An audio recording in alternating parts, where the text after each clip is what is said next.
हाँ अच्छा time note कर ले 50 मिनट 5:50 48 डन 48 का भी छोड़ 47 पे डन 1 मिनट तेरा भाई तुझे नहीं देगा अरे यार तू बस कर बंद करना है अब तो इधर काम करने लगा ये देख यार चुप करना यार तू अजीब बात कर रहा है इधर देख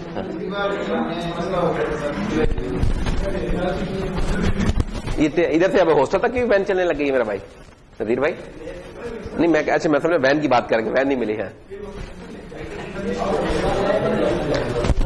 ओके जी स्टार्ट तो वीक नंबर 12 और लेक्चर नंबर 24 तो हमारे 4 वीक्स और रह गए बाकी इंशाल्लाह हम इसमें काफी कुछ कर सकते हैं तो इंटेल प्रोसेसर चल रहा है लास्ट टाइम हमने क्या किया था लास्ट टाइम जो हमारा था वो इसकी मेमोरी मोड्स को हमने डिस्कस किया था और मेमोरी में फिर हमने सेगमेंटेशन और पेजिंग का देखा था सेगमेंटेशन को काफी डिटेल में देखा था उसमें हमने फिर देखा था कि 3 मेमोरी मॉडल्स हैं इनके एक रियल एड्रेस मोड था एक फ्लैट मेमोरी मॉडल था और एक प्रोटेक्टेड था रियल का बताया था कि 16 बिट प्रोसेसर में एग्जिस्ट कर रहा होता है फ्लैट उसके बाद 32 वाले में आया था और प्रोटेक्टेड क्या होता है कि प्रोटेक्शन दे रहा होता है कि एक प्रोग्राम दूसरे प्रोग्राम के एरिया को ना कर सके एक्सेस एरोनियसली तो खैर फिर उसकी डिटेल देखी नहीं प्रिविलेज लेवल थे डिस्क्रिप्टर टेबल थे ग्लोबल डिस्क्रिप्टर था उसका जीडीटी था लोकल डिस्क्रिप्टर टेबल था एलडीटी और उसकी थी सारी कहानी तो वो सारी चीज कर ली थी और पेजिंग भी कर ली थी तो आज हमने आसान चीजें कुछ क्विकली करनी है ठीक है तो starting with instruction execution cycle अच्छा ये चीज ऐसी है जो कि हमने पिक के केस में भी देखी थी कि हमने देखा था कि यार कि एक इंस्ट्रक्शन जब एग्जीक्यूट होती है तो हम उसे ना कुछ स्टेजेस में तोड़ लेते हैं पिक के केस में कितनी स्टेजेस थी याद है कुछ किसी को पिक कंट्रोलर के केस में कितनी स्टेजेस थी एग्जीक्यूशन की ओवरऑल जो इंस्ट्रक्शन ने जब एग्जीक्यूट होना होता था फैच तो एक होता ही होता था डिकोड एग्जीक्यूट 3 स्टेजेस थी उसकी इनफैक्ट उसकी 3 थी इधर जो है इधर जो स्टार्टिंग में था क्या लेंगे उसमें तो आपकी 4 से 5 स्टेजेस थी फिर जैसे जैसे इंटेल के प्रोसेसर ग्रो करते गए तो फिर इसमें जैसे पेंटियम 4 था उसमें 20 स्टेजेस तक की पाइपलाइन आ गई थी और उसके बाद वाले में कुछ उससे ऊपर निकल गई थी कितनी ये एग्जैक्ट नहीं मुझे पता या कोई डॉक्यूमेंट नहीं मिले कि मैं देख दूंगा लेकिन P4 का तो हमें पता चलता है कि पेंटियम 4 था उसमें 20 स्टेजेस तक की पाइपलाइन हो गई थी तो खैर ये हम एक बेसिक केस देख रहे हैं इसमें कि 5 स्टेजेस की पाइपलाइन और ये जो होता है ना ये जो स्टेजेस है ये एक बड़ा जेनेरिक सा कॉन्सेप्ट है ये आपको जैसे हमने पिक में देखा था इस तरह हमें देखें इधर भी मिल गया फर्क क्या आता है कि नंबर ऑफ स्टेजेस का फर्क आता है कि नंबर ऑफ स्टेजेस कुल कितनी है वो वेरी कर रही होती हैं बाकी अगर एक्चुअल कोर कॉन्सेप्ट देखें कोर कॉन्सेप्ट वही है इसके अंदर उसमें कोई फर्क नहीं है जैसे इंस्ट्रक्शन फैच ये तो हमें मिलेगी ही मिलेगी हर जगह इंस्ट्रक्शन फैच होगी तो उसके बाद कुछ आगे डिसाइड होगा अच्छा उसके बाद क्या इंस्ट्रक्शन डिकोड है इंस्ट्रक्शन डिकोड में क्या हो रहा होता है कि वो देख रहा होता है कि यार ये इंस्ट्रक्शन हम फैच करके लाए हैं इसका साइज कितना है इसका साइज इतना है तो इसमें ऑपरेंड्स कितने होंगे सिस्क के केस में हमने देखा था जब हमने सिस्क वर्सेस रिस्क का एक थोड़ी छोटी सी शॉर्ट डिस्कशन की थी उसमें बताया था कि यार जो सिस्क होते हैं ना आर्किटेक्चर्स उनमें आपकी जो इंस्ट्रक्शन का साइज होता है वो वेरिएबल होता है वो 1 बाइट की भी हो सकती है 2 की भी हो सकती है 3 की भी हो सकती है 4 की भी हो सकती है जब कोई चीज का साइज वेरिएबल होगा तो इसका मतलब होगा जब भी वो चीज आएगी तो हमें डिसाइड करना होगा कि उसका साइज कितना है अगर फिक्स साइज हो फिर तो हमें सोचने फिक्र करने की जरूरत ही नहीं होती कि भाई 2 बाइट्स की है कि 4 बाइट्स की है पता है यार 4 बाइट्स की ही है हमेशा ये 2 बाइट्स की ही है जैसे कि पिक के केस में था कि वहां ज्यादातर इंस्ट्रक्शंस हमारी 2 बाइट्स की थी कुछ केसेस में 4 बाइट्स की थी तो वहां इतना मुश्किल नहीं था यहां जो डिकोड होता है इसने बेचारे डिसाइड करना था यार 1 बाइट की 2 बाइट की और उसमें ऑपरेंड्स कितने हैं वो भी वेरी हो रहे होते हैं तो ये थोड़ी सी कॉम्प्लेक्स होती है फिर इंस्ट्रक्शन जब डिकोड हो जाती है जो पता चला लेता है कि यार इसमें कितने ऑपरेंड्स होंगे ये वो तो वो फिर तीसरी स्टेज में क्या होता है उन ऑपरेंड्स को फेच करके लाता है ठीक है और ऑपरेंड जब फेच करके ले आता है चीजें इकट्ठी हो जाती हैं तो फिर उनको एग्जीक्यूट कर दिया जाता है एग्जीक्यूट हो जाता है तो उसका एग्जीक्यूशन का जो भी रिजल्ट है उसको वापस फिर मेमोरी में लिखवा दिया जाता है किसी रजिस्टर में लिखवा दिया जाता है तो ये 5 स्टेजेस होती हैं जो कि हम एक ये जनरलाइज सी कह सकते हैं ब्लॉक डायग्राम है एक प्रोसेसर की जो इंटेल वाले केस में भी इसके जो स्टार्टिंग प्रोसेसर थे उनके लिए भी आप एज्यूम कर सकते हैं कि हो क्या रहा है कि प्रोग्राम मेमोरी में क्या पड़ा होता है हमारा कोड पड़ा होता है ठीक है तो उस कोड में इंस्ट्रक्शन 1, इंस्ट्रक्शन 2, इंस्ट्रक्शन 3, इंस्ट्रक्शन 4, ये कुछ इंस्ट्रक्शंस पड़ी हुई है। ये इंस्ट्रक्शंस किस किस्म की हैं? इधर तो नहीं आपको कुछ नजर आ रही, लेकिन अगर मैं जल्दी से कुछ और खोल लूं,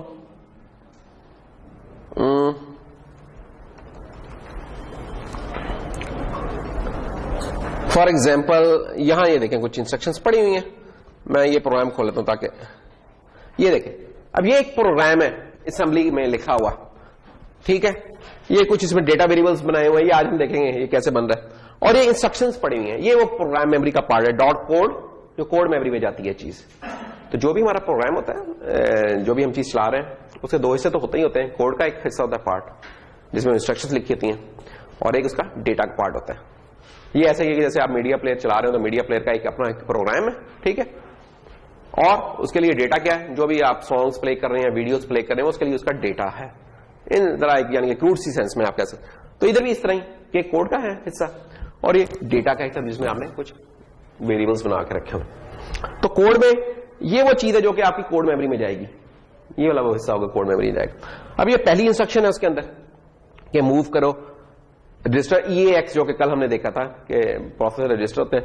ई का मतलब देख ही पता चले होने कि 32 बिट का रजिस्टर है कि EAX में क्या मूव करो, जो वैल 1 पड़ा हुआ ना वेरिएबल, उसको मूव कर दो।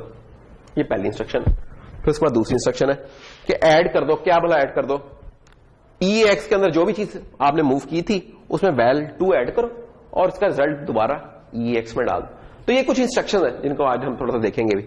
तो इस तरह का प्रोग्राम होगा लिखा हुआ। तो इसको हम कह सकते हैं इंस्ट्रक्शन 1 है, इंस्ट्रक्शन 2 है, इंस्ट्रक्शन 3 है, इंस्ट्रक्शन 4 है, कह सकते हैं। ये सारी एक लिस्ट सी हम एक इंस्ट्रक्शंस की बना सकते हैं। तो अगर हम वापस चलें तो समझे कि ये वो इंस्ट्रक्शंस पड़ी हुई हैं प्रोग्राम मेमोरी के अंदर, I1, I2, I3, I4, ये इंस्ट्रक्शंस पड़ी हुई हैं। तो प्रोग्राम काउंटर क्या होता है? प्रोग्राम काउंटर हमने कई दफा डिस्कस किया कि प्रोग्राम काउंटर क्या होता है। उसके पास ये एक पॉइंटर होता है जिसके पास अगली जो इंस्ट्रक्शन एग्जीक्यूट होने जा रही है उसका एड्रेस होता है पड़ा हुआ। खुद इंस्ट्रक्शन नहीं होती, उसका एड्रेस पड़ा होता है इसमें प्रोग्राम काउंटर। तो प्रोग्राम काउंटर साहब नेक्स्ट पॉइंट कर रहे हैं I1 को, जब चलना शुरू हुआ तो क्या होगा? ये इंस्ट्रक्शन फेच होगी। This is instruction fetch. तो इंस्ट्रक्शन फेच हुई और फेच होके इंस्ट्रक्शन रजिस्टर के अंदर आ जाएगी। अच्छा, जब इंस्ट्रक्शन रजिस्टर के अंदर आ गई उसके बाद अब क्या होगा? अब अगला प्रोसेस का स्टेज क्या थी? डिकोड की। इंस्ट्रक्शन डिकोड हो, तो इंस्ट्रक्शन नाम डिकोड होगी। डिकोड होने पे उसे पता चलेगा कि इसके अंदर ऑपरेंड्स कौन से थे। अब ऑपरेंड क्या चीज है? अगर मैं दोबारा अब उसी कोड के ऊपर जाऊं, इस कोड पे, तो ये देखे, ये ऑप कोड, इसको बोलते होते हैं ऑप कोड। ऑप कोड होता है कि ऑपरेशन क्या आप करने जा रहे हो, ये ऑप कोड कहलाता है। ये ऑपरेंड्स हैं जिनके ऊपर ऑपरेशन परफॉर्म करने जा रहे थे, उसको ऑपरेंड्स बोलते हैं। तो ये भी ऑपरेंड है, ये भी ऑपरेंड है। क्या ऑपरेशन परफॉर्म हो रहा है? मूव का, कि यार मेमोरी से मूव करके इस रजिस्टर में ले आओ, ये एक ऑपरेशन परफॉर्म हो रहा है, ठीक है। इधर भी ऐसा है, ये बड़े आइडेंटिकल सी इंस्ट्रक्शंस है कि हर केस में दो ऑपरेंड्स हैं। ये भी 2 ऑपरेंड्स हैं, 2 ऑपरेंड्स हैं, 2 ऑपरेंड्स हैं, और ये एक ऑप कोड है। और सिंगल ऑपरेंड वाली मुझे यहां कोई भी नहीं इंस्ट्रक्शन नजर आ रही। एग्जिट एक जरा स्पेशल सी कमांड है, उसे हम इंस्ट्रक्शन नहीं कहेंगे। वापस आते हैं तो होगा क्या कि वो जो इंस्ट्रक्शंस थी लिखी हुई वो अब डिकोड हुई। डिकोड हुई तो उसने कहा कि एक चीज मेमोरी में पड़ी हुई है, वैल 1 था वो मेमोरी में था, तो उसने कहा कि यार मेमोरी से उठा के ना ऑपरेंड 1 को उठा के ले आओ, ठीक है। अच्छा, ऑपरेंड 2 उसका जो था वो रजिस्टर था, तो एक ऑपरेंड सेलेक्ट हो जाएगा कि रजिस्टर EAX इसमें से उठा लो, ठीक है। अच्छा, तो एक ऑपरेंड इधर से आ गया, एक आ जाएगा डायरेक्ट मेमोरी से आ जाएगा, सही है। अच्छा, उसके बाद तीसरी स्टेज क्या है उसकी? तीसरी में नहीं, तीसरी तो हो गई कि ऑपरेंड्स उठ के आ गए। चौथी स्टेज में क्या होगा कि इंस्ट्रक्शन हमारी एग्जीक्यूट हो जाएगी।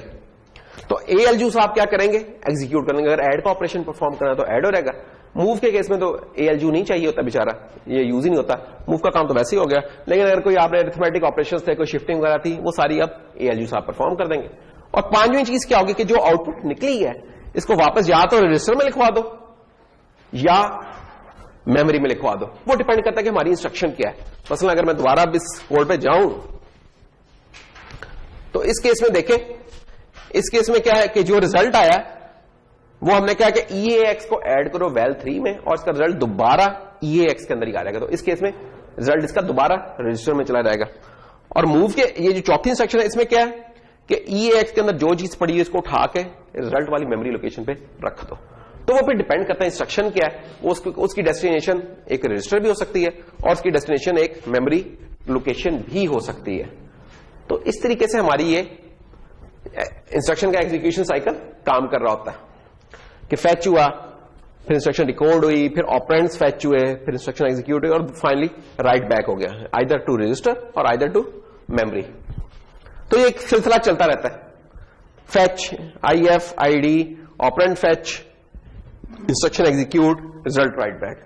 उसके बाद फिर अगली इंस्ट्रक्शन के लिए फिर ये सारा प्रोसेस चलेगा।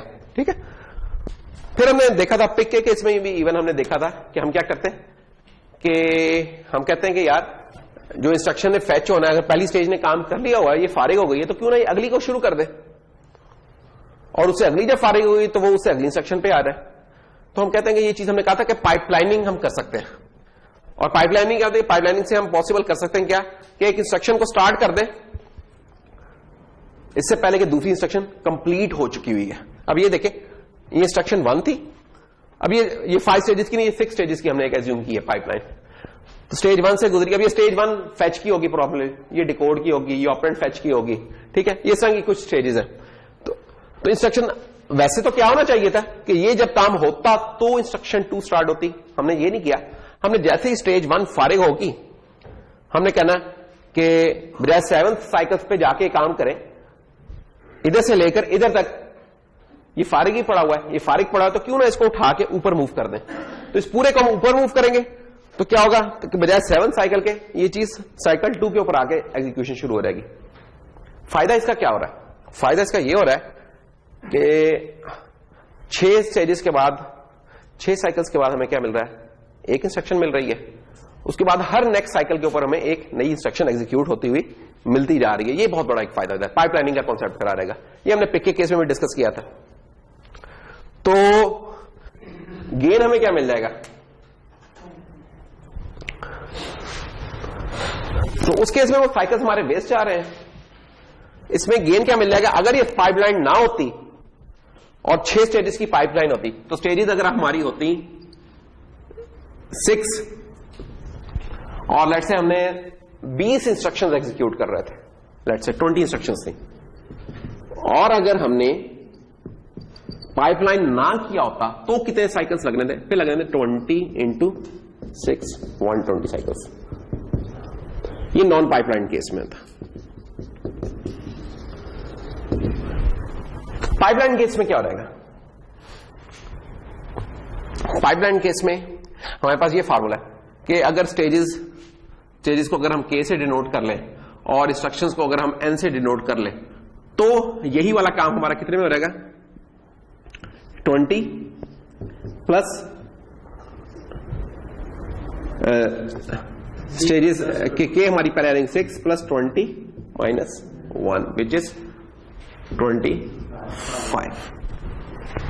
तो देखिए कितना बड़ा गेन मिल गया। पहले 120 साइकिल्स था, ये इसमें 25 साइकिल्स में ही काम हो गया, वही वाला काम। ये किस लिए पॉसिबल हो सका कि हमने इंस्ट्रक्शन को बड़े अच्छे तरीके से स्टेजेस में तोड़ लिया था। स्टेजेस में जब तोड़ लिया तो एक स्टेज जब फारिग होती थी तो रेडी होती थी कि अगली इंस्ट्रक्शन की प्रोसेसिंग शुरू कर सके। तो हर इंस्ट्रक्शन को इंडिविजुअली टाइम कितना लगा है, वो उतना ही लगा है। इंडिविजुअली इनको टाइम 6 ही लगा है साइकिल्स का।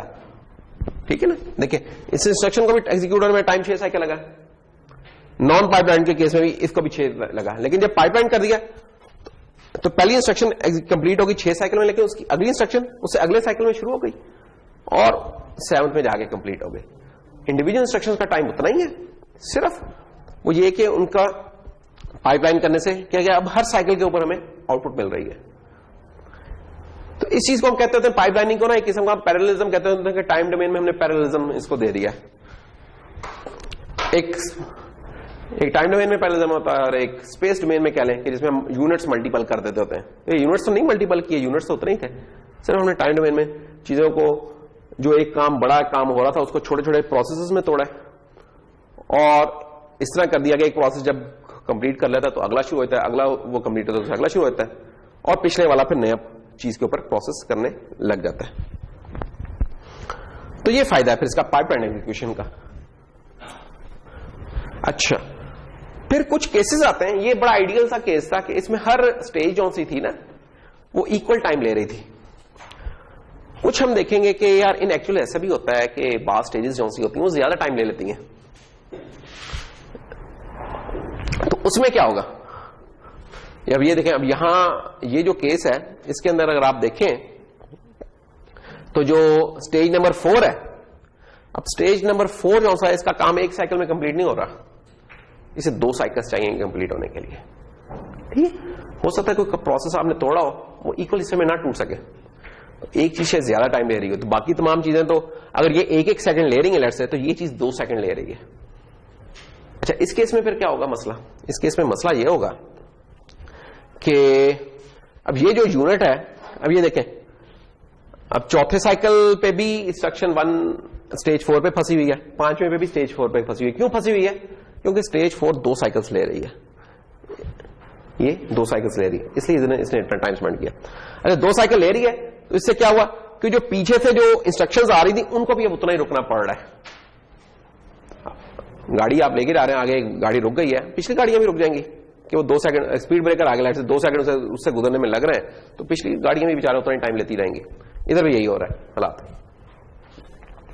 कि इसने 2 साइकिल लिए, इंस्ट्रक्शन 2 आई उसने भी 2 साइकिल्स लिए, इंस्ट्रक्शन 3 आई उसने भी 3 साइकिल, इसी तरह 2 साइकिल्स लिए।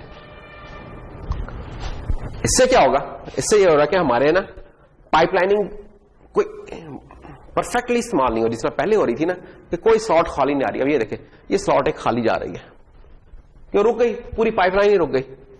अच्छा, इस केस में फिर क्या होगा, इस केस में हमारे जो साइकिल्स लगेंगे वो लगेंगे k + 2n-1। k इस केस में क्या है, 6 ही है, ये क्या था 2 × 20 - 1, तो ये कितना हो गया। अब सिर्फ देखें एक स्टेज के अनइक्वल होने की वजह से आपके साइकिल्स 25 से बढ़ के 45 पे चले गए। कैसे पॉसिबल होता है? देखें, जो एडर वगैरह होते हैं ना, ये नॉर्मली जो फंक्शनल यूनिट होते हैं ना उधर जाके इशू पड़ रहा होता है कि एडर है, एडर को इंप्लीमेंट करना बहुत आसान, जिस तरह आपने अपने डीएलडी में किया था ना, 32 बिट का एडर बनाना है, गेट्स बढ़ा दें बन जाएगा। अच्छा, मल्टीप्लायर कौन सा, मल्टीप्लायर थोड़ा टेढ़ा होता है, मल्टीप्लायर 2 साइकिल्स भी ले सकता है परफॉर्म करने में अगर पाइपलाइन ना किया। और डिवीजन का जो यूनिट होता है वो 2 से भी ज्यादा साइकिल्स ले सकता है, वो 10 साइकिल्स भी ले सकता है, 20 साइकिल्स भी ले सकता है, डिपेंड करता है कितनी बिट की डिवीजन हो रही है। तो इस तरीके से वो टाइमिंग डिफरेंट होती है कि कुछ चीजें कम टाइम में हो रही थी स्टेजेस, कुछ फंक्शनल यूनिट का टाइम लेते हैं, कुछ फंक्शनल यूनिट ज्यादा टाइम लेते हैं। क्यों? क्योंकि वो जो ऑपरेशन एग्जीक्यूट कर रहे हैं उस ऑपरेशन को ज्यादा टाइम चाहिए। एडिशन, सब्ट्रैक्शन, ये पैरेलल में 20 बिट्स होंगी तो 20 को भी मैं एक साइकिल में कर सकता हूं, 100 बिट्स होंगी 100 को भी मैं पैरेलल में कर सकता हूं। मल्टीप्लायर वगैरह ये क्या होता है कि ये मल्टीपल एडिशंस हो रही होती हैं इसके अंदर परफॉर्म, कंप्रेशन ट्री वगैरह इस तरह चल रहा होता है, तो इस पे हो सकता है कि 2 साइकिल्स लग जाए हमें परफॉर्म होने। तो होगा क्या कि एडिशन वगैरह के लिए हो सकता है स्टेज 4 एक ही साइकिल खा रही हो, लेकिन मल्टीप्लाइकेशन की कोई इंस्ट्रक्शन आ गई तो उसके लिए स्टेज 4 2 साइकिल खा ले। तो इस तरह का फिर इरेगुलरिटीज एक्चुअल सिस्टम्स में हो सकती हैं। इसका हल क्या करते हैं फिर? इसका हल ये करते होते हैं कि यार वो देखते हैं कि यार आपका हमारा जो प्रोसेसर है ना, इसमें ALU जो सा है, इसके अंदर मल्टीपल फंक्शनल यूनिट्स पड़े हुए हैं। फंक्शनल यूनिट्स क्या है? मतलब एडिशन का यूनिट है, एडिशन वाला ही सब्ट्रैक्शन का भी काम कर लेता है, शिफ्टर का यूनिट है, और मल्टीप्लाइकेशन का यूनिट हो सकता है, डिवीजन का यूनिट हो सकता है, ये तमाम फंक्शनल यूनिट्स। अब होगा क्या अगर आपको मैं एक टिपिकल असेंबली का ये जो प्रोग्राम दिखा रहा था, अब इस प्रोग्राम में देखें आप, कुछ इंस्ट्रक्शंस ऐसी हैं जो कि सिंपल कोई प्रोसेसिंग नहीं कर रही, सिंपल डाटा मूवमेंट कर रही है, डाटा मूव कर रही है, मूव कर लो इस वैल्यू को उठा के EAX में। कुछ इंस्ट्रक्शन ऐसी हैं जो प्रोसेसिंग भी कर रही है, मतलब ऐड की इंस्ट्रक्शन ये देखें प्रोसेसिंग हो रही है, ALU इस्तेमाल हो रहा है इसमें, सब्ट्रैक्शन में ALU इस्तेमाल हो रहा है। अब क्या हो सकता है? अब ये हो सकता है कि लेट्स से अगर एक मल्टीप्लाई की इंस्ट्रक्शन होती तो हम ये कर सकते थे कि जब मल्टीप्लाई की इंस्ट्रक्शन होने गई है तो हम एक और इंस्ट्रक्शन उसके साथ ही पैरेलल में एडिशन पे लगा दें, अगर उसकी आपस में कोई डेटा डिपेंडेंसी नहीं है। इस चीज को जरा आप देख लेते हैं कि इससे क्या मुराद है जो बात की है। हम ये कह रहे हैं कि आपने एक लाइन ऑफ कोड लिखा, कि फॉर एग्जाम्पल आप कहते हैं कि यार a is equal to let's say 2 पढ़ा था, सी में मैं लिख रहा हूं b इज इक्वल टू 3 था, और आपने क्या कहा, और आपने ये कहा कि यार c is equal to a into B और d is equal to 2 plus a। अच्छा, अब आप गौर करेंगे इंस्ट्रक्शन पे तो आप देख सकते हैं कि इस इंस्ट्रक्शन की पिछली इंस्ट्रक्शन पे कोई डिपेंडेंसी नहीं है। डिपेंडेंसी से क्या मुराद है? डिपेंडेंसी से मुराद कि ये इंस्ट्रक्शन के इनपुट पे ऐसी कोई चीज नहीं आ रही जो कि पिछली इंस्ट्रक्शन की आउटपुट थे। अगर ये सी इस्तेमाल कर रहा होता तब डिपेंडेंसी बन जानी थी इसकी, है ना। इसको कहते हैं डेटा डिपेंडेंसी होना, कि डेटा की डिपेंडेंसी बन रही है कि ये इंस्ट्रक्शन डिपेंडेंट है पिछले इंस्ट्रक्शन के ऊपर। लेकिन जब मैंने लिखा 2 प्लस बी, अब कोई डिपेंडेंसी नहीं है, ये लहजा से कैलकुलेट हो रहा है लहजा से। तो अगर इस तरह की कोई डिपेंडेंसी एग्जिस्ट नहीं कर रही तो हम एक काम कर सकते हैं कि जब ये एग्जीक्यूट होने गई मल्टीप्लाई का, हमें पता है कि मल्टीप्लाई का फंक्शनल यूनिट ना एग्जीक्यूशन में 2 साइकिल्स लगाता है। जब वो 2 साइकिल्स होने गए तो अगले साइकिल में हमें पता है यार एडिशन का यूनिट तो खाली पड़ा हुआ है और डिपेंडेंसी भी कोई नहीं है। अगर डिपेंडेंसी कोई नहीं, एडिशन के लिए दे दो इस चीज को। इस चीज को कहते हैं फिर इंस्ट्रक्शन लेवल पैरेललिज्म, कि इंस्ट्रक्शन लेवल के ऊपर आके ना हमने देखा कि फंक्शन यूनिट फारिग अगर कोई और पड़ा हुआ था और कोई इंस्ट्रक्शन अवेलेबल है जो कि एग्जीक्यूट हो सकती है, हम कहते हैं एग्जीक्यूट कर दो इस चीज को। This thing is known as super scalar CPU architecture. Super scalar में क्या होता है? सुपर स्केलर एक जनरल टर्म है जो कि यूज हो रही होती है। सुपर स्केलर में इंस्ट्रक्शन लेवल पैरेललिज्म प्रोवाइड किया जाता है। इंस्ट्रक्शन लेवल पैरेललिज्म की ना बहुत सारी किस्में हैं। एक होता है इंस्ट्रक्शन लेवल पैरेललिज्म, एक होता है थ्रेड लेवल पैरेललिज्म, ठीक है, एक होता है प्रोसेसर लेवल पैरेललिज्म। ये कौन सा? ये इंस्ट्रक्शन लेवल पैरेललिज्म। अब जब पैरेलल का लग जाता है तो इससे हमें लगता है यार मल्टीपल चीजें लगी, तो प्रोसेसर इसमें मल्टीपल नहीं लगे हुए। अगर ये मल्टी प्रोसेसर होता तब मल्टी कोर या मल्टी कोर होता तब लगे होने थे। इस केस में मल्टी कोर नहीं है ये चीज, ये एक ही प्रोसेसर के डिफरेंट फंक्शनल यूनिट्स की बात हो रही है कि उन फंक्शनल यूनिट्स में आप चीजें पैरेलल में रन कर सकें। तो होगा क्या? It will execute more than one instruction during a clock cycle by simultaneously dispatching multiple instructions to different functional units. तो होगा क्या इसके अंदर ना, जो इसकी मैं पाइपलाइन की पिक्चर मुझे डाल देनी चाहिए थी वो मैं नहीं डाल सका, सॉरी उसके लिए। इसमें होता ये है कि फैच भी वैसे ही होता है, इंस्ट्रक्शन डिकोड भी वही होता है, ऑपरेंड फैच भी वैसे ही होता है। एक और स्टेज आ जाती है जिसे कहते हैं इंस्ट्रक्शन डिस्पैच। वो चेक कर रही थी उस डिस्पैच यूनिट का ना काम होता है कि कोई डिपेंडेंसी तो नहीं है। डिपेंडेंसी नहीं है तो ये जो एग्जीक्यूट लेवल के ऊपर ना मल्टीपल फंक्शनल यूनिट्स होते हैं। यानी कि अगर मैं इस पाइपलाइन को अगर दोबारा बनाऊं ना, इसी वाली पाइपलाइन को, तो ये जनाब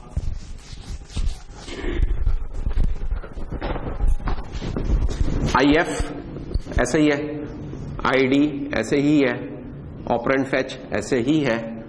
जो डिस्पैच यूनिट साहब है ना, ये जनाब अब भरते रहेंगे। ये डिस्पैच यूनिट आ गया। डिस्पैच यूनिट ने चेक करना डाटा की डिपेंडेंसी तरह डिस्पैच यूनिट चेक कर रहा होगा। और ये एग्जीक्यूट स्टेज है ना, एग्जीक्यूट स्टेज बेसिकली क्या होती है? वो आपके फंक्शनल यूनिट्स के ऊपर ऑपरेट हो रही होती है। तो फंक्शनल यूनिट मैंने बताया कि ALU पूरा देखने में तो डब्बा है, ALU के अंदर मल्टीपल चीजें लगी होती हैं कि उसमें एडर लगा हुआ है, उसमें मल्टीप्लायर लगा हुआ है, उसमें शिफ्टर लगा हुआ है और डिवीजन का यूनिट, कुछ इस तरह की चीजें हो सकती हैं। तो वो क्या करेगा? देखेगा कि यार अच्छा सी की यूनिट है, ये सी वाली इंस्ट्रक्शन उसने यहां भेज दी, C is equal to A into B वाली। उसके बाद उसने देखा यार एक और इंस्ट्रक्शन आ गई है, ये मल्टीप्लायर वाले भाई साहब ने तो अभी 2 साइकिल लेने हैं, लेकिन ये तो खाली ही पड़ा हुआ है, तो क्यों ना इसको भी भेज दिया जाए। तो अगले साइकिल को वेस्ट नहीं होने देती, वो ये D is equal to 2 plus B वाले को इधर भेज देगी। फायदा इसका क्या होता है? फायदा इसका ये होता है कि आपका जो पिछले केस में वेस्टेड स्लॉट्स जा रही थी ना, ये ग्रे ग्रे जो सी थी, ये वेस्टेड नहीं हो जाएंगी। अब जनाब अब ये देखें, इंस्ट्रक्शन 1 एग्जीक्यूट होने में 2 ही साइकिल्स ले रही है, लेकिन यहां जो टाइम जाया जा रहा था हम इसे पकड़ के इस्तेमाल कर लेंगे, ठीक है ना। इधर तो इन्होंने क्या लेंगे एक और ऐसा यूनिट इस्तेमाल करके कि वो भी 2 ही साइकिल ले रहा था, वो इधर होता था डिवीजन को या किसी और चीज को। हमारे केस में तो 1 साइकिल हो रहा था, तो वो डिपेंड करता है, और एक वाला तो एक में ही होकर फारिग हो जाएगा, 2 वाला तो ये 2 वाला हो जाएगा, इधर पाइपलाइन हो जाएगा। तो सुपर स्केलर में फिर क्या हो रहा है कि आप कि ना एग्जीक्यूशन पाइपलाइंस मल्टीपल होती हैं। ये सिंगल है, ये सिंगल है, ये वाली जो पाइपलाइंस है ना ये मल्टीपल हो जाती हैं। मल्टीपल हो जाती हैं तो इसको हम कहते हैं इंस्ट्रक्शन लेवल के ऊपर हमने पैरेललिज्म अचीव कर लिया। तो ये सबसे पहले इंट्रोड्यूस कराई थी इन्होंने पेंटियम प्रोसेसर में। उसमें इन्होंने कहा था यू एंड वी पाइपलाइंस, उसका नाम इन्होंने यू और वी पाइपलाइन रख लिया था, यू और वी पाइपलाइन। फिर पेंटियम 3 में आगे मेरे ख्याल में 3 हो गई, 3 ये पाइपलाइंस हो गई थी। तो ये सुपर स्केलर का, अब आपके जो भी आजकल मोबाइल में प्रोसेस हैं इनमें तकरीबन सुपर स्केलर आर्किटेक्चर होता है, क्योंकि बड़ा यूजफुल है। आपके रिसोर्सेज नहीं तो जाया जा रहे हैं, उसको बड़ा एफिशिएंटली वो यूज कर लेते हैं। जो भी आपके मॉडर्न मोबाइल्स हैं जो भी हैं इनमें सुपर स्केलर तो होता ही होता है। इसमें फिर साइकिल्स कितने बन जाते हैं कि कितने साइकिल्स ले रहा होगा चीज, तो वो फार्मूला हमारे पास आता है k+n का। k थी आपकी स्टेजेस और वो थी इंस्ट्रक्शन। तो अब क्या हो जाएगा कि अगर 6 स्टेजेस है, 20 इंस्ट्रक्शन है, 26 साइकिल्स लग रहे होंगे। तो आपने तकरीबन वही चीज अचीव कर ली जो कि सिंपल, जो एक बड़ी आइडियल एक पाइपलाइन थी ना उसके करीब करीब आपने एफिशिएंसी अचीव कर ली है। पेपर में क्या हो सकता है, आपको कह दिया जाए कि यार इतनी स्टेजेस हैं, इतनी इंस्ट्रक्शन है, तो बताएं नॉन पाइपलाइन वर्जन में क्या रहेगा, पाइपलाइन वर्जन में इसके साइकिल काउंट क्या बन जाएगा, सुपर स्केलर वाले केस में क्या बन जाएगा, और अगर कोई नॉन सुपर स्केलर केस है तो उसमें क्या हो जाएगा। तो आप तीनों चारों केसेस का इस तरीके से बता सकते हैं। कुछ भी नहीं है इसमें, कोई मुश्किल, भूल भी जाए तो बंदा थोड़ी सी तस्वीर बना के उसको दोबारा याद कर सकता है। कोई इसमें यानी कि वो कोई कॉम्प्लेक्स चीज नहीं है, सिंपल एक अगर आपको बता दें तो आपको भी लगता है हाँ यार नेचुरली ऐसा ही होना चाहिए चीज का, अगर ऐसे हो रहा तो अच्छा सेंस बनाती है ये चीज। तो ये था सुपर स्केलर। अच्छा, इसका एक और नॉर्मली ना सुपर स्केलर्स को कंपेयर किया जाता है सुपर पाइपलाइन या VLIW प्रोसेस के साथ भी। तो एक चीज सुपर पाइपलाइन होते हैं, एक होते हैं VLIW। सुपर पाइपलाइन तो अभी छोड़ते हैं। सुपर स्केलर जो होता है ना, ये जो होता है ये रन टाइम के ऊपर हो रहा होता है काम, प्रोसेसर रन टाइम के ऊपर देख रहा होता है, डिपेंडेंसी तो नहीं और कुछ कर रहा होता है। तो दूसरी चीज मैं बता रहा हूं उनको हम कहते हैं very long instruction word, very long instruction word. इसमें क्या होता है कि आपकी ना मल्टीपल इंस्ट्रक्शंस ना की एक बड़ी सी इंस्ट्रक्शन बना दी जाती है। और कौन बनाता है, वो कंपाइलर बनाता है। कंपाइलर जब कोई काम करता है तो उसको हम कहते हैं कि स्टैटिकली उस चीज का डिसीजन हुआ है। जब प्रोसेसर कोई चीज का डिसाइड करता है तो हम उसको कहते हैं डायनामिकली उस चीज का डिसीजन। सुपर स्केलर क्या करता है, डायनामिकली करता है। VLIW में क्या होता है, कंपाइलर के ऊपर लोड किया जाता है। कंपाइलर ढूंढता है डाटा डिपेंडेंसी तो नहीं है, अगर नहीं है तो मल्टीपल इंस्ट्रक्शंस को ना इकट्ठा पैकेज कर देता है। इसमें प्रोसेसर की जिंदगी आसान होती है। सुपर स्केलर में प्रोसेसर की जिंदगी कौन सी होती है, वो इतनी आसान नहीं होती।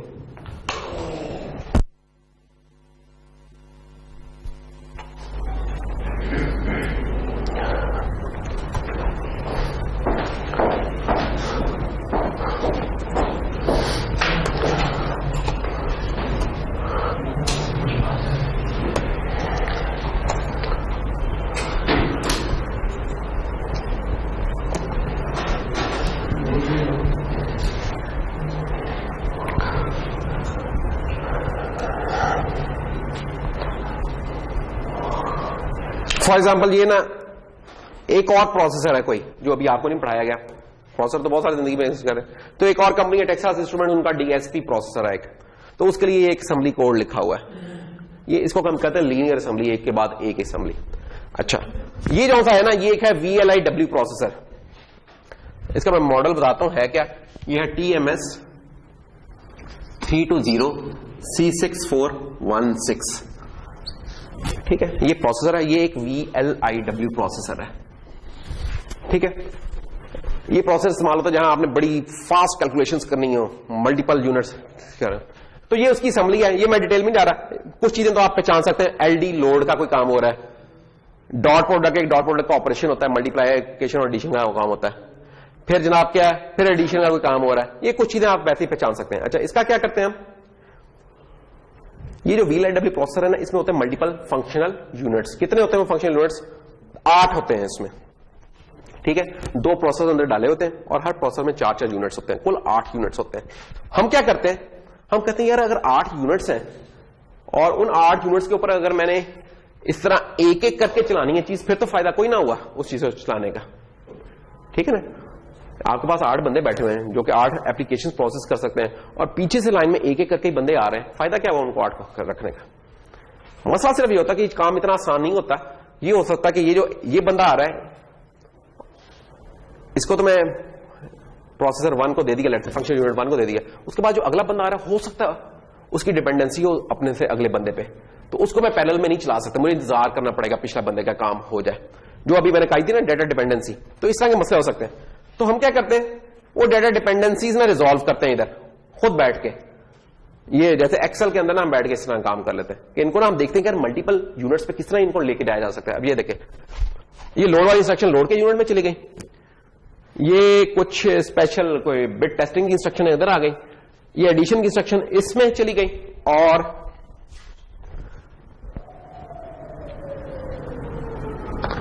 ये मल्टीप्लिकेशन की इंस्ट्रक्शन है, ये मल्टीप्लाई और ऐड की इंस्ट्रक्शन आ गई। अच्छा, अब ये देख रहे हैं ये सारी पाइपलाइन है आपकी, ये जो जो ब्लैंक एरिया नजर आ रहे हैं ना, समझिए ये एरिया आपका वेस्ट हो रहा है, ये प्रोसेसर की ना फुल थ्रॉटल पे इस्तेमाल नहीं हो रहा है। हम इसको क्या करते हैं, हम इसको फिर भरने की कोशिश करते हैं।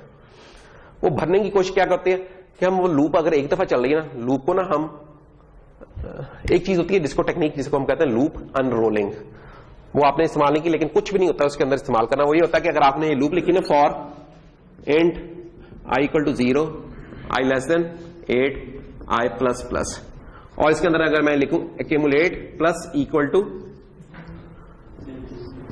ai into B I. अब ये क्या है, अरेज है बनी हुई, अरेज का पहला एलिमेंट, इसका पहला एलिमेंट उठाया, इसको मल्टीप्लाई किया और उसका रिजल्ट ऐड कर दिया इस वेरिएबल के अंदर। अब ये लूप कितनी दफा चलेगी, 8 दफा चलेगी। अनरोल करना क्या होता है, अनरोल करना ये होता है अगर मैंने इसे 2 से अनरोल कर रहा हूं तो ये होगा for int i is equal to 0 i less than 8 i plus equal to 2, अगर 2 पे अनरोल कर रहा हूं। अब मुझे 2 दफा ये इंस्ट्रक्शन लिखनी होगी, a of i into b of i और accumulate plus equal to a of i plus 1 into b of i plus 1। Result exactly same आएगा। अब ये लूप 4 दफा चल रही है, गौर करें, इसमें इंडेक्स एक एक दफा इंक्रीमेंट कर रहा था, इसमें 2 से इंक्रीमेंट कर रहा है, तो ये लूप अब 4 दफा चलेगी। लेकिन ऑपरेशंस अब हर आइटेशन में इसके 2 ऑपरेशन हो रहे हैं, इसका हर आइटेशन में 1 होता था। तो यहां क्या हो रहा था 8 इंटू 1 8, यहां क्या हो रहा है 4 इंटू 2 8। अगर मैं 4 से अनरोल कर दूं तो क्या होगा, प्लस इक्वल टू 4 हो जाएगा और अंदर 4 इंस्ट्रक्शंस आ रहेंगी। तो यहां ये क्या किया है, इसको अनरोल कर दिया, 2 पे अनरोल कर दिया इस लूप को। अगर वो मैं पिछला आपको दिखाऊं ना स्ट्रक्चर, तो पिछले स्ट्रक्चर में अगर आप देखें, नहीं बल्कि 4 पे किया हुआ है इसको, क्योंकि ये देखें यहां एक एक इंस्ट्रक्शन पड़ी हुई थी और अब हम क्या कर रहे हैं कि हर डब्बे में 4, तो 4 से इसे अनरोल कर लिया। रिजल्ट इन द एंड वही होगा, ये 4 है, इसमें भी 4 है। अच्छा, ये एक ही है, कुछ इंस्ट्रक्शंस नहीं हो सकती एनरोल, उनका करने का कोई होता नहीं है। अच्छा, या वो इस तरह होती है कि एक इंस्ट्रक्शन में वो देखने में एक इंस्ट्रक्शन होती है लेकिन उन चारों के ऊपर ऑपरेट कर रही होती है। ये देखें ऐड के भी 4 हो गए ऑपरेशन, डॉट के भी 4 हो गए अभी भी, लेकिन अगर आप देखें ना ये जगह खाली है, बहुत सारी पड़ी हुई। फिर एक कॉन्सेप्ट होता है, अभी तो आपको हार्डवेयर की पाइपलाइनिंग दिखाई थी ना प्रोसेसर की, एक होती है चीज इसको कहते हैं सॉफ्टवेयर पाइपलाइनिंग। सॉफ्टवेयर पाइपलाइनिंग में हम क्या करते हैं कि चीजों को ना आगे पीछे मूव करते हैं। वो किस तरह मूव करते हैं वो एक अलग डिस्कशन है, लेकिन जब वो मूव कर लेंगे तो हमारे पास जो एंड रिजल्ट आता है ना वो कुछ ये आता है, ये जो आपको नजर आ रहा है, ये वो है जो कि लूप, अब ये जो ये देखें, ये हमने भर दिया है, जितना भर सकते थे इसको भर दिया, इतना भरना कि जैसे रिजल्ट ना खराब हो रहा। अब ये वो है लूप जो कि चलेगी बार बार। ये मैंने तो 8 दफा लूप चलाई थी ना। डीएसपी के अंदर काम क्या होता है, ये बड़ी लंबी लंबी लूप चल रही होती हैं, 1000 की चल रही होगी, 200 की चल रही होगी, 10,000 की चल रही होगी, इट डिपेंड्स। अब ये वाली लूप है जो कि बार बार चलेगी, लेकिन इसमें खास बात क्या है, इसमें देखें आप मैक्सिमम यूटिलाइजेशन हो रही है, मैक्सिमम। ये डब्बा पूरा यूज हो रहा है, ये फंक्शन यूनिट पूरे का पूरा यूज हो रहा है, ये भी पूरा हो रहा है, ये पूरा नहीं यूज हो रहा है, इसमें सिर्फ एक इंस्ट्रक्शन यूज हो रही है, ये भी पूरा पूरा पूरा पूरा सारे पूरे पूरे यूज हो रहे हैं। अच्छा, अब सवाल ये पैदा होता है कि मैंने तो VLIW का बता रहा था, VLIW कहां चला गया। अब ये सारी एक इंस्ट्रक्शन है। VLIW क्या होता है, ये एक लाइन जो है ना लिखी हुई, ये एक लाइन पूरी की पूरी, इस पूरी को एक वेरी लॉन्ग इंस्ट्रक्शन वर्ड कहते हैं। क्या बोलते हैं, वेरी लॉन्ग। वेरी लॉन्ग ही हो गया ना, एक इंस्ट्रक्शन ये थी, दूसरी ये। अब एक इंस्ट्रक्शन के अंदर कितनी इंस्ट्रक्शन छुपी हुई हैं ये देख लें बा। 1 2, इधर कुछ नहीं है, 3 4 5 6 इंस्ट्रक्शन छुपी हुई हैं इस केस में। इस केस में 7 है, ठीक है। तो ये वाली जो चीज कराती है, अच्छा इस केस में ये काम किसने किया, ये जो भी प्रोग्रामर होगा उसे करना होगा, ठीक है। वो ये प्रोग्रामर करेगा और कंपाइलर को देगा, कंपाइलर पे उसका कोड बना के चलाएगा, प्रोसेसर को कुछ नहीं करना होता। सुपर स्केलर में क्या होता है, सुपर स्केलर में प्रोसेसर ये वाला काम कर रहा होता है, प्रोग्रामर कुछ नहीं कर रहा होता। उसकी वजह से ये हुआ है कि VLIW जो है ना, ये जरा इतना पॉपुलर नहीं हो सका। क्यों? क्योंकि हर सॉफ्टवेयर को मैनुअली इस तरह बैठ के करना ना एक साइंस बन जाती होती है करना। प्रोसेसर खुद करता रहे उसका इतना मसला नहीं, प्रोग्रामर के लिए करना मुश्किल होता है।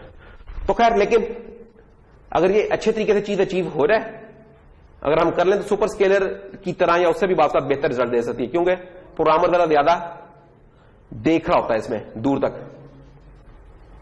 तो ये देखें, ये जो लीनियर असेंबली थी ना, ये जस्ट साइकिल काउंट लिखा हुआ है कि वो जो मैंने सबसे पहला कोड दिखाया था ना आपको, जिसमें एक एक करके चीज चल रही थी, तो वो वाली चीज जब चलती थी तो लेती थी कितने साइकिल्स, 1170।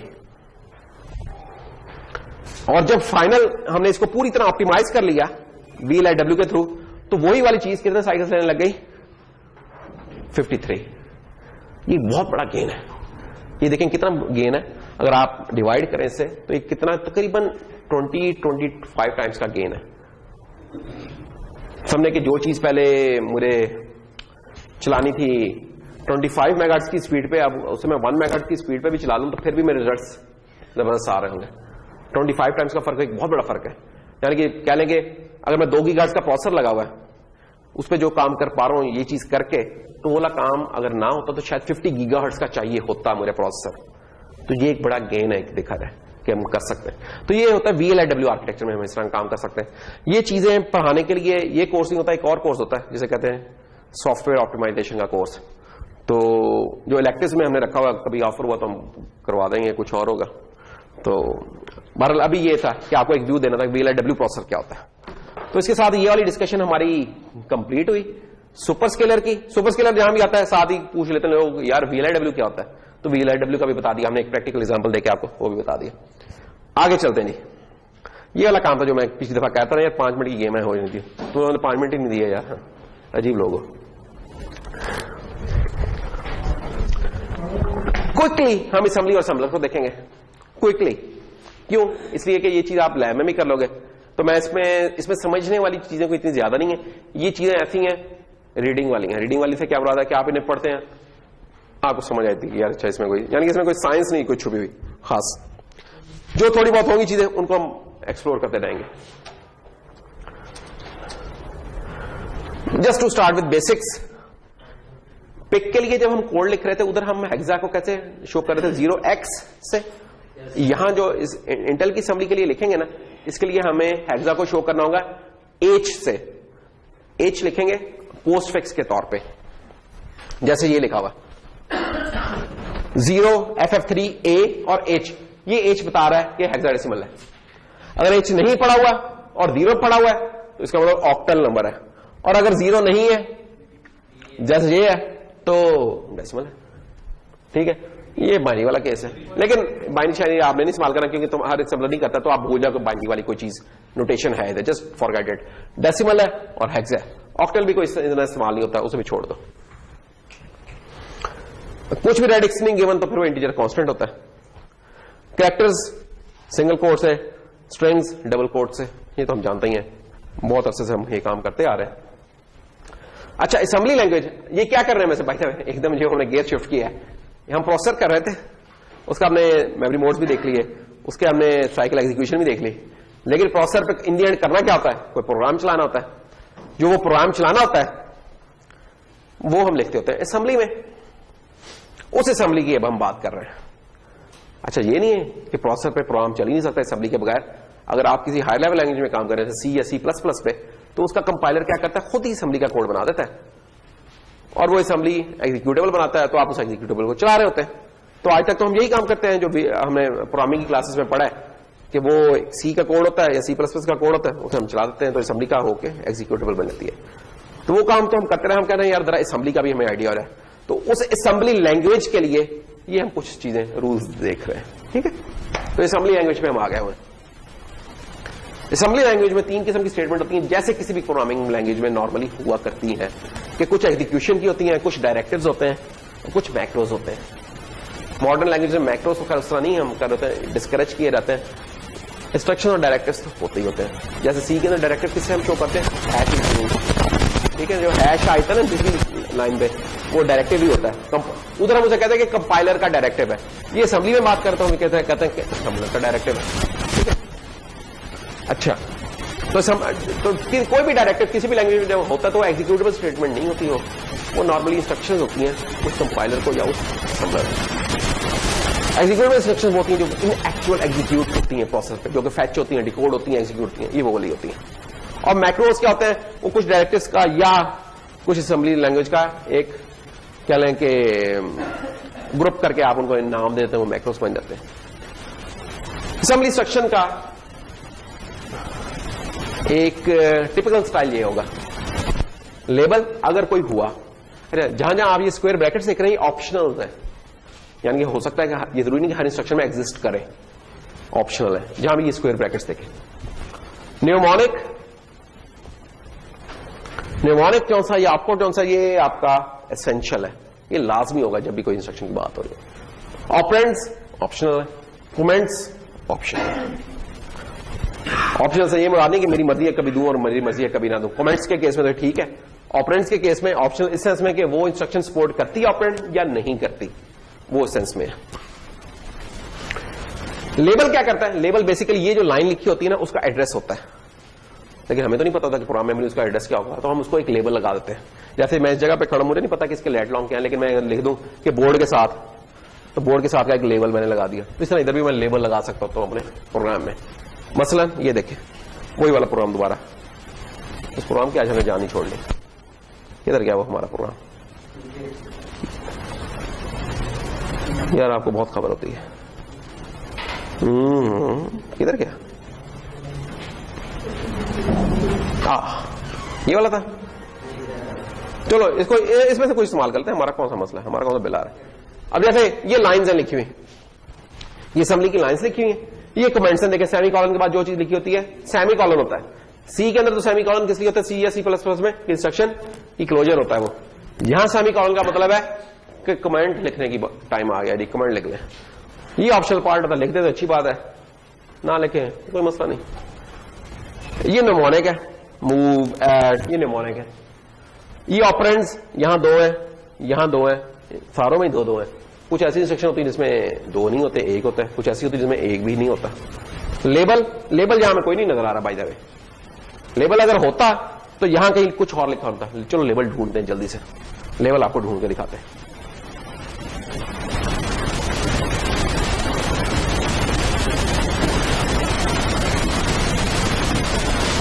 ये देखें, ये लेबल आ गया। ये चीज है जिसको हम लेबल बोलते हैं, ठीक है। लेबल क्या होता है बेसिकली, ये जो लाइन है, ये जो प्रोग्राम मेमोरी का हिस्सा है इसका, इस इंस्ट्रक्शन का एक, जैसे होता है ना कि हम लेबल लगा दें, आपकी आईडी क्या है आजकल, लेकिन इसको हम, वो तो मुझे याद नहीं रखी, लेकिन हमीद मुझे याद रहता है, तो ये हमीद इसका लेबल कैसे। तो ये जब भी असेंबली कंपाइल होगी, इनके कोई एड्रेसेस होंगे जो हमें नहीं पता, लेकिन जो भी होंगे हम कहते हैं यार इस जगह पे जो भी एड्रेस होगा उसको मैं L1 कहा करूंगा। ये एक लेबल लगा दिया। पता कैसे चलेगा, विदाउट एनी स्पेस ये शुरू हो जाता है, बिल्कुल जो पहला कैरेक्टर होता है उससे होता है, और कॉलन आता है इसके आखिर में। इससे हमें पता चलता है कि ये चीज लेबल नहीं, कैपिटल होना जरूरी नहीं है। ये हमारी कन्वेंशन होती है कि हमने कैपिटल रखा था, होना इनका जरूरी नहीं होता। अच्छा, न्यूमोनिक तो मैंने बता दिया कि मुख्तलिफ ऑपरेशंस का शो करें, ऑपरेंड्स वो होते हैं जिसके ऊपर वो ऑपरेट करता है। ये इंस्ट्रक्शन की एग्जांपल्स हैं। ये देखें, पहली इंस्ट्रक्शन कौन सी है, उसमें एक भी ऑपरेंड नहीं है ना। नजीर भाई बहुत मुस्कुराए, किताब में फंसे गिरे क्यों नहीं। तो ये मान ऑपरेंड वाली है, ठीक है, चले हंस रहे और नजीर भाई। और ये 3 ऑपरेंड्स वाली है जिसमें 3 ऑपरेंड्स है। अब इसमें और कोई बताने की बात नहीं है, ये इंस्ट्रक्शंस को हम पढ़ लेंगे। सिर्फ आपको ये पता होना चाहिए कि हो सकता है कभी हम पेपर में किसी क्विज में कहते हैं कि यार एग्जांपल तो दे दो किसकी, नो ऑपरेंड की, 1 ऑपरेंड की, 2 ऑपरेंड की, 3 ऑपरेंड की, तो जरा वैलिड सी कोई एग्जांपल देते ना, लिख देना कोई इंस्ट्रक्शन इस तरह की कोई, क्या ख्याल है? कमेंट्स आप लोग नहीं देते। जब आप लोगों ने कभी कोड किसी से कहीं से उठाया होता उधर होते हैं, और हम कोड को देखते समझ जाते हैं कि उठाया हुआ कहीं से। हाँ, कमेंट्स बहुत जरूरी चीज होते हैं। कमेंट्स प्रोग्राम के लिए नहीं होते, कमेंट्स प्रोग्रामर के लिए होते हैं जो प्रोग्राम कर रहा होता है। क्यों? क्योंकि जिसने प्रोग्राम किया होता है ना, वो महीने बाद खुद भूल चुका होता है कि मैंने ये लाइन क्यों लिखी थी। तो अगर कमेंट्स लिखे हो तो जरा याद रहता है यार ये काम क्यों किया था। ठीक है ना? कमेंट्स का दूसरा रूल क्या होता है, कमेंट्स में हम वो चीज बताने की जिक्र करते हैं जो कोड में लिखा हुई नजर नहीं आ रही, कुछ बिटवीन द लाइन है वो लिखने की कोशिश करते। तो कमेंट्स देने चाहिए होते हैं। वो कमेंट्स आप सी में दें, मैटलैब में दें, इधर दें, कमेंट्स की वैल्यू एक होती है। और वो अगर यही 2 चीजें फॉलो कर लें कि यार ये मैं वो वाली चीज यहां बताना चाह रहा हूं जो कि कोड में लिखी हुई नहीं नजर आ रही, और फायदा इसका मुझे ही होना है आखिर में, कोई और पढ़े ना पढ़े, तो आप इंशाल्लाह अच्छे कमेंट्स लिख लिया करेंगे। अच्छा, तो हमने बता दिया कि यार बेसिक स्ट्रक्चर क्या होता है असेंबली का। अब हम कहते हैं यार जल्दी से आपको थ्रो किया है असेंबली का एक सादा सी एक टेम्पलेट। सी की टेम्पलेट क्या होती है? आप लोग क्या करते हैं, hash include C plus plus में iostream using namespace STD int main, और अंदर फिर जो भी काले, या सी लैंग्वेज के अंदर हैश इंक्लूड एसटीडी आयो कर दिया, वॉइड मेन वॉइड कर दिया और ब्रैकेट। ये एक टेम्पलेट है, ये इधर की टेम्पलेट है असेंबली की। कह लें कि कुछ चीजें बतानी ही बतानी है, नहीं तो प्रोग्राम असेंबल नहीं होगा। लफ्ज क्या यूज किया? असेंबल का। सी प्लस प्लस हम क्या लफ्ज यूज करते हैं? कंपाइल का। मैटलैब के लिए हम लफ्ज यूज करते हैं इंटरप्रेट का। ठीक है? क्यों? मैटलैब में जो कोड लिखा जाता है वो इंटरप्रेटेड होता है, लाइन बाय लाइन इंटरप्रेट होता है। ये नहीं होता कि पहले से बिल्ड हो जाता है। जैसे सी और सी प्लस प्लस प्रोग्राम तो बिल्ड हो जाते हैं ना, उसके बाद एग्जीक्यूट होते हैं। मैटलैब का ऐसे होने, एक लाइन लिखी वो चलेगी, उसके बाद वो अगली लाइन देखेगा जाके, अगर उस लाइन पे एरर है तो रुक जाएगा। सी वगैरह में क्या होता है, वो सारी लाइनें पहले देखता है कि कोई एरर तो नहीं है, फिर जाके बनाता है। तो मैटलैब में इंटरप्रेट किया जाता है, सी प्लस प्लस में कंपाइल है, यहां असेंबल होगा। तो ये प्रोग्राम असेंबल नहीं होगा अगर ये कुछ इन्फॉर्मेशन नहीं होगी। क्या क्या इन्फॉर्मेशन है जरूरी? प्रोसेसर का बताना कि प्रोसेसर कौन सा, जैसे हमने यहां बता दिया .686। तो 686 ये प्रोसेसर है जो कि पेंटियम प्रो का था, जो कि 97 में आया था, मोस्ट प्रोबेबली 96-97। हम बता रहे हैं यार कम से कम इसको तो सपोर्ट करें, इसको और इसके बाद वालों को सपोर्ट करें। यहां मैं अगर 386 लिख दूं तो जो 386 उससे भी 10 साल पहले आए थे 85 में, हम कह रहे हैं उसको सपोर्ट करें और उसके बाद वालों को। तो ये बताता है कि ये चीज बताती है कि मिनिमम कहां तक के प्रोसेसर को सपोर्ट करें, उसके बाद वाले तो होता ही है सपोर्ट, मिनिमम कहां तक करें प्रोसेसर से। दूसरी चीज हम बताते हैं डॉट मॉडल फ्लैट। ये डॉट मॉडल फ्लैट क्या, ये मेमोरी मॉडल है जो हमने पढ़े थे कल, उसमें एक फ्लैट मॉडल पढ़ा था हमने, ये हम वो बता देंगे फ्लैट इस्तेमाल करो मॉडल। ठीक है? रियल नहीं है, प्रोटेक्टेड नहीं है, फ्लैट की बात हो रही है। कॉमा सी, ये सी बता रहा है कि कॉलिंग कन्वेंशन जो सी है ना वो सी लैंग्वेज वाली यूज करनी है। इस चीज को जरा हम देखेंगे बाद में, इससे क्या मुराद है, जस्ट इसको अभी जरा नोट करके रख लो। तीसरी चीज है डॉट स्टैक, कि हाँ स्टैक का सेक्शन बनाना है। ठीक है? अगर इसके आगे कोई नंबर लिख देंगे तो हम बता रहे होंगे कि यार इस स्टैक का साइज कितना होगा। अभी कुछ नहीं दिया तो हमें कहना यार स्टैक का एक डिफॉल्ट साइज के साथ एक बना दो। उसके बाद कोई भी प्रोग्राम होता है, हमने बताया था, उसमें फिर स्टैक सेक्शन, ये सेक्शन को शो करें, स्टैक सेक्शन। फिर उसमें एक डेटा सेक्शन होगा, डेटा सेक्शन में जो भी हमने कोई ग्लोबल वेरिएबल्स बनाने होंगे डेटा सेक्शन में बना लेंगे। फिर कोड सेक्शन आएगा, कोड सेक्शन में हमारा प्रोग्राम आएगा। कोड सेक्शन में प्रोग्राम आएगा तो हमारे प्रोग्राम हमें कैसे पता चलेगा कि यार ये वाला फंक्शन लिखा है या दूसरा फंक्शन लिखा है। तो उसका तरीका क्या होता है, मसलन आप कहते हैं कि यार मैंने मेन का फंक्शन लिखना है इस काम के लिए, तो आप लिखेंगे मेन स्पेस प्रोसीजर प्रॉक, ये जो PROC लिखा हुआ है that is for procedure. Assembly में फंक्शंस को हम बोलते हैं प्रोसीजर्स। ठीक है? असेंबली में फंक्शंस को हम प्रोसीजर्स कहते हैं। फंक्शन कहते हैं फंक्शन कहने कोई मसला नहीं, असल ये पता होना चाहिए यार फंक्शन स्टाइल की है कैपेबिलिटी है। तो इधर हम क्या कहते हैं मेन के बाद प्रॉक लिखेंगे, इससे पता चलेगा यार एक प्रोसीजर शुरू होने लगा जिसका नाम मेन है। वो अंदर आप फिर असेंबली की इंस्ट्रक्शन लिखेंगे। जब ये खत्म होना हो तो सी या सी प्लस प्लस में या जावा में तो हम ब्रैकेट डालते होते हैं, यहां हम दोबारा फिर उसी फंक्शन का नाम लिखेंगे और लिखेंगे and P, E and P and procedure को एंड कर दिया जाएगा। ये दो चीजें होंगी। तीसरी चीज फिर एक होती है कि हमने बताया था कि हमारा सी प्लस प्लस में आपके एक फंक्शन लाजमी होना चाहिए, उस फंक्शन का नाम होता है मेन। असेंबली में ऐसी कोई नहीं होती चीज। ये तो मैंने वैसे ही नाम रख लिया, इसका मेन की बजाय उसामा भी नाम रखा जा सकता था, निशान भी रखा जा सकता था। कुछ भी रखा रहता है। तो असेंबली को फिर बेचारी को कैसे पता चलता है कि जब प्रोग्राम शुरू तो मैं किस फंक्शन में जाकर शुरू करूं काम? सी के अंदर तो उसे पता होता है कि मेन से शुरू करना है, असेंबली में उसे फिर कैसे पता चलता है? वो फिर आप ये जो चीज लिखते हैं ना एंड मेन, इससे से पता चलता है कि ओ अच्छा अच्छा अच्छा ये वो है जिसमें आना है। जिस भी फंक्शन के आखिर में ये वाला लिखा रहेगा वो उसका मेन होगा। ठीक है, तो ये कुछ एक शॉर्ट सी डिस्क्रिप्शन है। तो ये जो मैंने चीजें बताई हैं उसी की डिटेल्स है, ये आप पढ़ सकते हैं फिर इसके अंदर।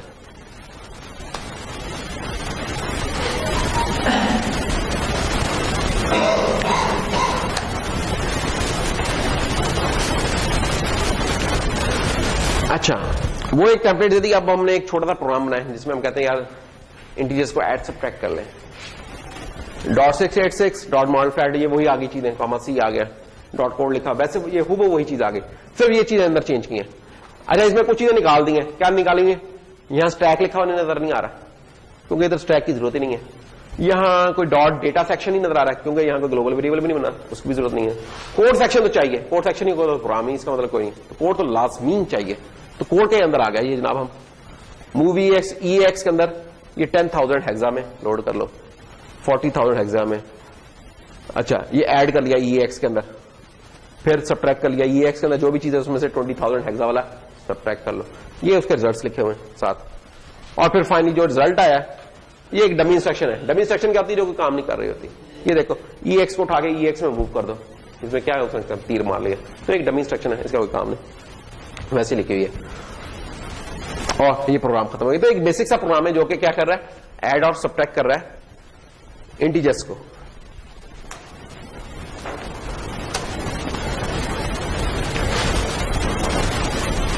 अच्छा, इसमें ये होता है कि जब आपका प्रोग्राम खत्म हो जाता है ना, तो हमने उसे बताना होता है कि यार एंड होके जाए कहां। तो उसके लिए ना एक मैक्रो आप यूज कर सकते हैं, उसकी मैं ज्यादा डिटेल में नहीं जाता। उसके लिए आप ना ये दो चीजें कर सकते होते हैं कि push zero call exit process. ये एक लाइब्रेरी का एक फंक्शन है, वो यूज हो रहेगा। तो आपका क्या होगा, प्रोग्राम एग्जिट हो जाएगा ग्रेसफुली अपने प्रोग्राम। ये नहीं है किसी और असेंबली या ऑब्जेक्ट कोड में उठा के ले रहा है, आपको ग्रेसफुली एग्जिट हो जाएगा करेगा, टर्मिनेट करेंगे।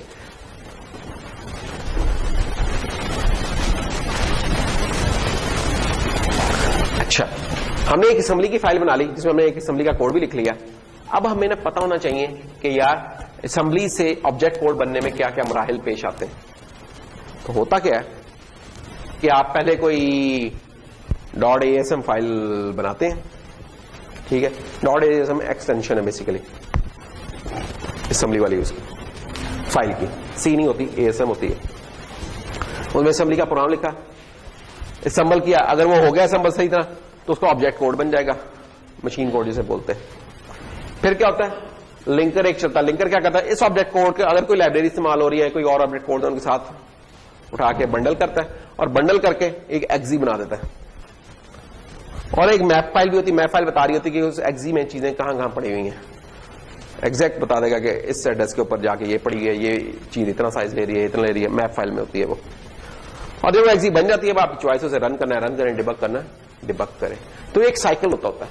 ये साइकिल सिमिलर है सी या C++ पे। उसमें C++ में क्या होता था कि सी की फाइल होती थी, उसे कंपाइल होती थी, कंपाइल होने के बाद असेंबल होती थी। यहां हम असेंबली से शुरू हो रहे हैं, तो ये फर्क है। अच्छा, ये टूल्स हैं, कुछ टूल्स क्या होते हैं जिसके अंदर हम डेवलपमेंट कर रहे हैं। कोई भी एडिटर है जिसके अंदर ये .asm में आपने कोड लिख लेंगे, फिर एक असेंबल ML है, असेंबलर वो इस्तेमाल है, लिंक 32 है। ये एक बड़ा मुश्किल प्रोसेस है, हम ये वाला काम नहीं करेंगे, ठीक है। हम ये वाला सारा काम विजुअल स्टूडियो के अंदर कर रहे होंगे। तो विजुअल स्टूडियो के अंदर ही हम असेंबली लिखेंगे, उधर ही हम उसको लिंक करेंगे, उधर ही इसको रन करेंगे। तो ये सारा हम आपको नेक्स्ट क्लास में बता देंगे यार एक बेसिक प्रोजेक्ट कैसे बनाया जाता है उसके अंदर, वो फिर हम आपको बना के चला देंगे। तो ये जो मुख्तलिफ इन्होंने अलग-अलग टूल्स इस्तेमाल किए, आपको इस तरह की कोई ख्वारी नहीं करनी पड़ेगी, आप इंशाल्लाह बहुत आराम से बना लेंगे, ठीक है। अच्छा, ये वो लिस्टिंग फाइल है जो कि जब आपका ओबीजे बनती है तो एक लिस्टिंग फाइल भी जनरेट होती है। लिस्टिंग फाइल में क्या होता है, लिस्ट फाइल में ना आपका जो असेंबली की इंस्ट्रक्शन होती है उसके साथ साथ ऑब्जेक्ट कोड भी लिखा होता है, मशीन कोड जो होता है, और उसका कोड मेमोरी के अंदर जो एड्रेस बनता है वो भी लिखा होता है और सेगमेंट्स भी बताए होते हैं। तो ये देखें, ये वही वाली इंस्ट्रक्शंस हैं, अगर आप पहचान रहे हो। ये इन इंस्ट्रक्शन का है आपका क्या वाला मशीन कोड है, ये वाला बनता है, ठीक है, ये पूरे का पूरा। और ये उसका एड्रेस है मेमोरी के अंदर, कि मेमोरी कोड मेमोरी में ये कहां पड़ेंगे, 05 5वीं लाइन पे पड़ा, 5th बाइट पे पड़ा होगा, 10वीं बाइट पे पड़ा होगा, 15वीं बाइट पे पड़ा होगा, ये उनके एड्रेस है। तो लिस्ट फाइल हमें ये वाली इंफॉर्मेशन दे रही होती है,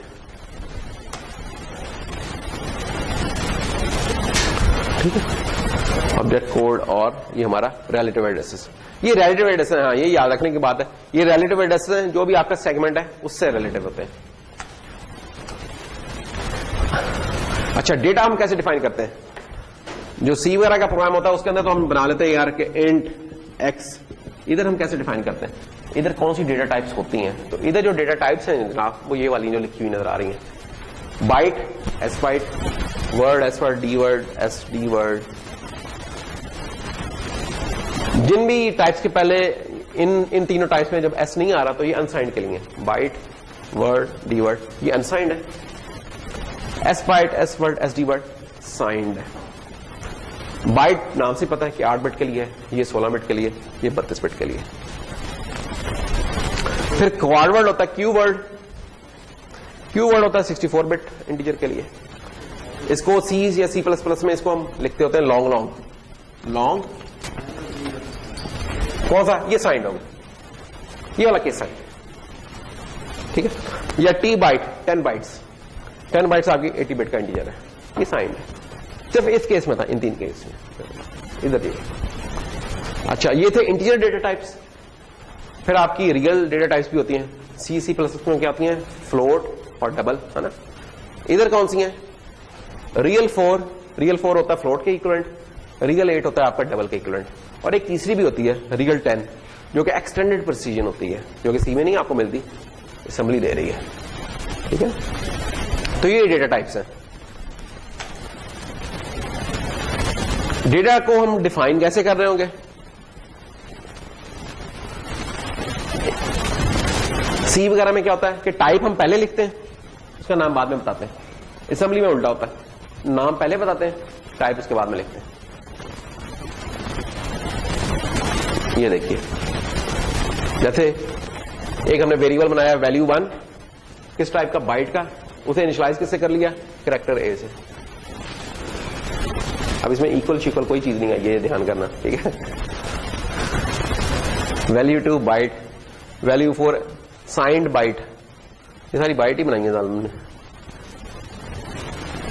वैल्यू 6 बाइट, और ये पता नहीं क्या है, इसका क्या मतलब हुआ, इसका मतलब कि इनिशियलाइज आपने नहीं किया, जैसे ये आपने इनिशियलाइज नहीं किया। जरूरी तो नहीं है कि आप हमेशा कोई इनिशियलाइजेशन वैल्यू भी डालें, अगर नहीं डालना चाहते या आपको नहीं समझ आ रही तो क्या करें, क्वेश्चन मार्क डाल लें, ठीक।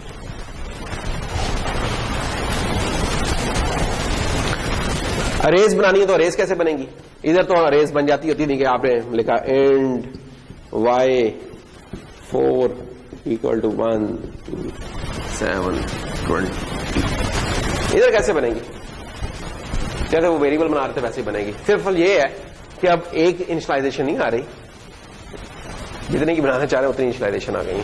4 एलिमेंट्स की बनानी तो 4 लिख देंगे,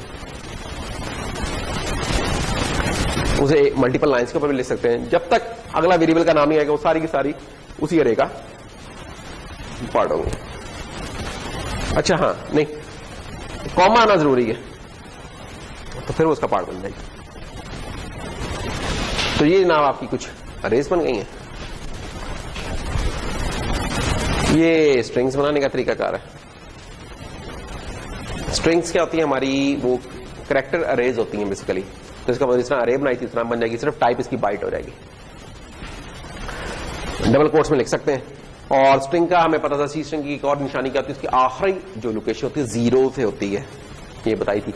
वो देखें जो 0 लिखा हुआ ना, वो 0 टर्मिनेशन इसलिए लिखा हुआ है कि स्ट्रिंग टर्मिनेट हमेशा 0 से हो रही होती है।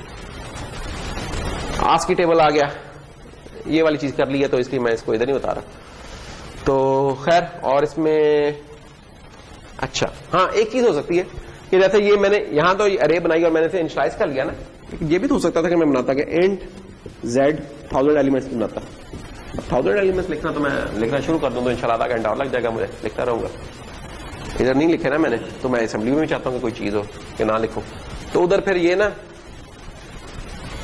ये एक स्टेटमेंट आती है आपके डुप्लीकेट की, ऑपरेटर ना, ये डुप्लीकेट अगर आप क्वेश्चन मार्क कर देंगे तो सारी अनइनिशियलाइज्ड है, आप उसे जीरो से इनिशियलाइज करना चाहते हैं, डुप्लीकेट जीरो, कि यार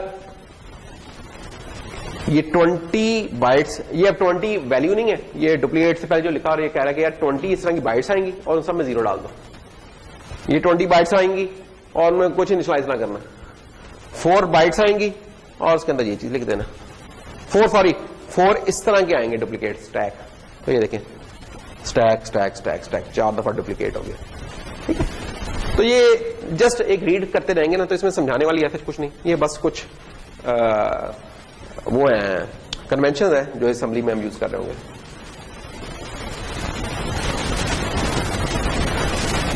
फ्लोटिंग पॉइंट वैल्यू कैसे हम कर रहे होंगे, जिस तरह हमने इंटीजर्स को किया, वेरिएबल का नाम, उसकी टाइप और जो भी इनिशियलाइज करना है वो लिखते रहेंगे।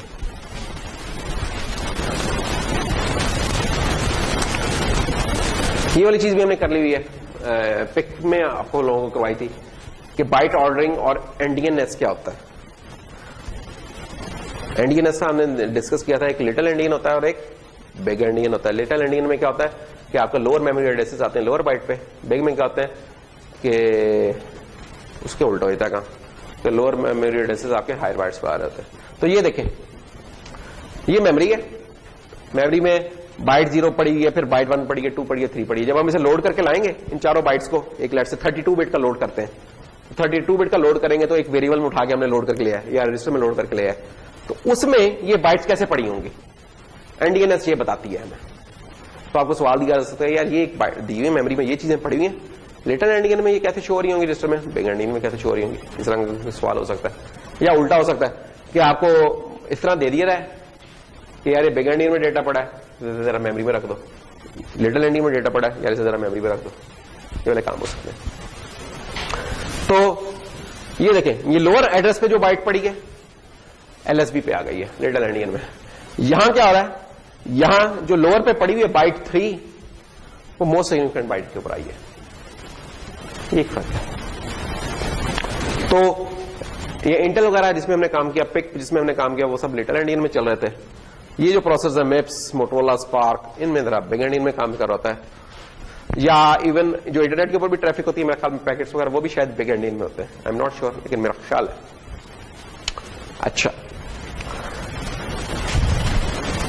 अब ये देखें जी, वही वाला जो प्रोग्राम जो हमने बड़ा छोड़ू सा टिंटू सा शुरू किया था ना इधर से, नसीर भाई वही टिंटू सा प्रोग्राम नहीं शुरू किया था, जिसमें हमने एग्जिट भी डाल दिया, अब हमने इसमें डेटा वेरिएबल्स भी डाल दिए, वेरिएबल्स ही नहीं डाले,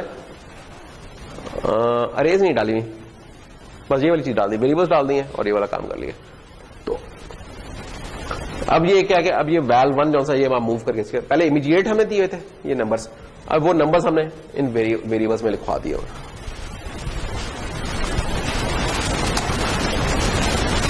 अच्छा, फिर जैसे C++ के अंदर आपने कोई कांस्टेंट डिफाइन करना था तो वहां कॉस्ट का एक होता था, const int a equal to 5 लिख देते, कॉन्स्टेंट होता था वो एक, const int x equal to 7, भाई ये वेरिएबल चेंज नहीं होगा, इट्स अ कांस्टेंट जिसमें हमेशा 7 पड़ा होगा।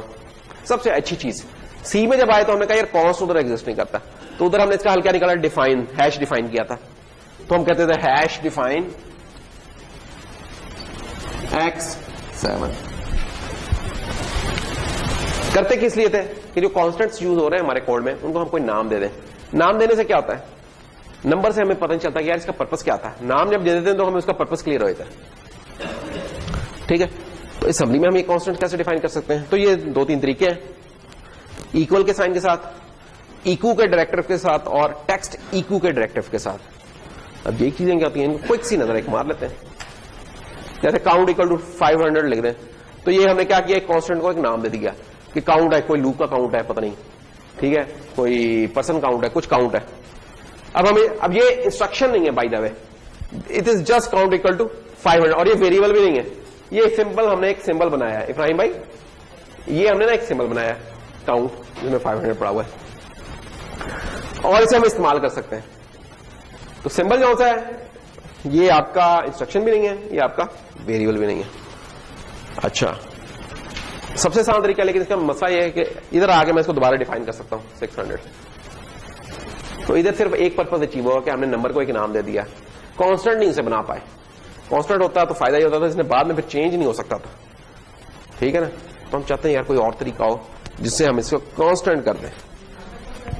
नहीं, कांस्टेंट्स का नाम मसलन जैसे पाई है, अब पाई को यहां मैं कांस्टेंट, अगर C++ में मैंने क्या करा था, डबल पाई इक्वल टू 3.141567 जो भी है। सी लैंग्वेज के अंदर ये चीज नहीं थी, मैंने लिखना था हैश डिफाइन पाई 3.141567। असेंबली में मैं क्या कर रहा हूं, पाई इक्वल टू जो भी है, ठीक है। लेकिन इसका मसला क्या है कि रीडिफाइन हो सकता है। फिर एक और है इक्वेट। इक्यू साहब क्या करते हैं, कहते हैं यार मैं भी अब नाम दे सकता हूं इक्यू को, चीकू नहीं इक्यू। तो ये देखें जैसे पाई की आ गई एग्जांपल, लेकिन अब इसे बाद में दोबारा चेंज नहीं कर सकते। तो ये ट्रू सेंस में कांस्टेंट अब आपने बना दिया। तो ये बस छोटी छोटी चीजें हैं, यानी इसमें कोई और नहीं है, जस्ट आप पढ़ेंगे तो आप इंशाल्लाह समझते जाएंगे, इसमें कोई खास चीज नहीं। इसी तरह टेक्स्ट इक्वेट है, अगर किसी स्ट्रिंग को आपने कांस्टेंट इधर बनाना है तो वो भी बना सकते हैं टेक्स्ट इक्यू करके। और टेक्स्ट इक्यू क्या है, ये रीडिफाइन हो सकती है, इक्यू की तरह नहीं है कि रीडिफाइन हो सकती है, रीडिफाइन हो सकती है टेक्स्ट इक्यू, ठीक है। अच्छा, अब कुछ ऑपरेटर्स देख लेते हैं। ये सारी चीजें जो हम कर रहे हैं ना असेंबलर और असेंबली लैंग्वेज से रिलेटेड है। ये वाली चीजें सारी हमने ना नेक्स्ट लेक्चर में 10 इस्तेमाल करनी है, तो हमने कहा ये सारी चीजें इंट्रोड्यूस करा दें ताकि जब वहां इस्तेमाल करें तो आपको पता हो कि यार इनका पर्पस क्या था या मीनिंग क्या था इनका, सॉरी। तो एक और जो चीज इस्तेमाल हुआ करेगी क्या नहीं भाई, वो है ऑपरेटर्स। कुछ है ये बड़े काम के ऑपरेटर्स हैं। मसलन रकीब, ये ऑपरेटर जो आया ना पहला, ये है ऑफसेट का। ऑफसेट ऑपरेटर क्या करता है, ऑफसेट ऑपरेटर वही काम करता है जो कि सी लैंग्वेज के अंदर एम्परसैंड का ऑपरेटर काम करता था, कि किसी भी वेरिएबल से पहले एम्परसैंड लगा दे तो क्या देता था हमें, उसका पॉइंटर दे देता था। ऑफसेट ऑपरेटर क्या करता है, उस वेरिएबल का एड्रेस दे देगा हमें। कैसा,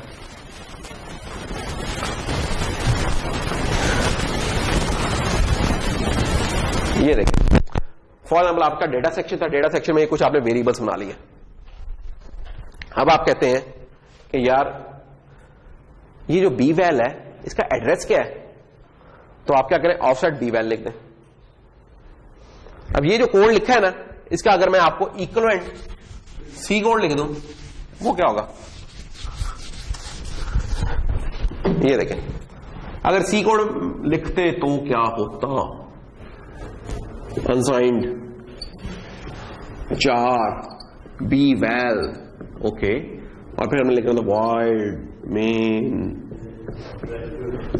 और फिर हमने कहना था, क्या कहना था,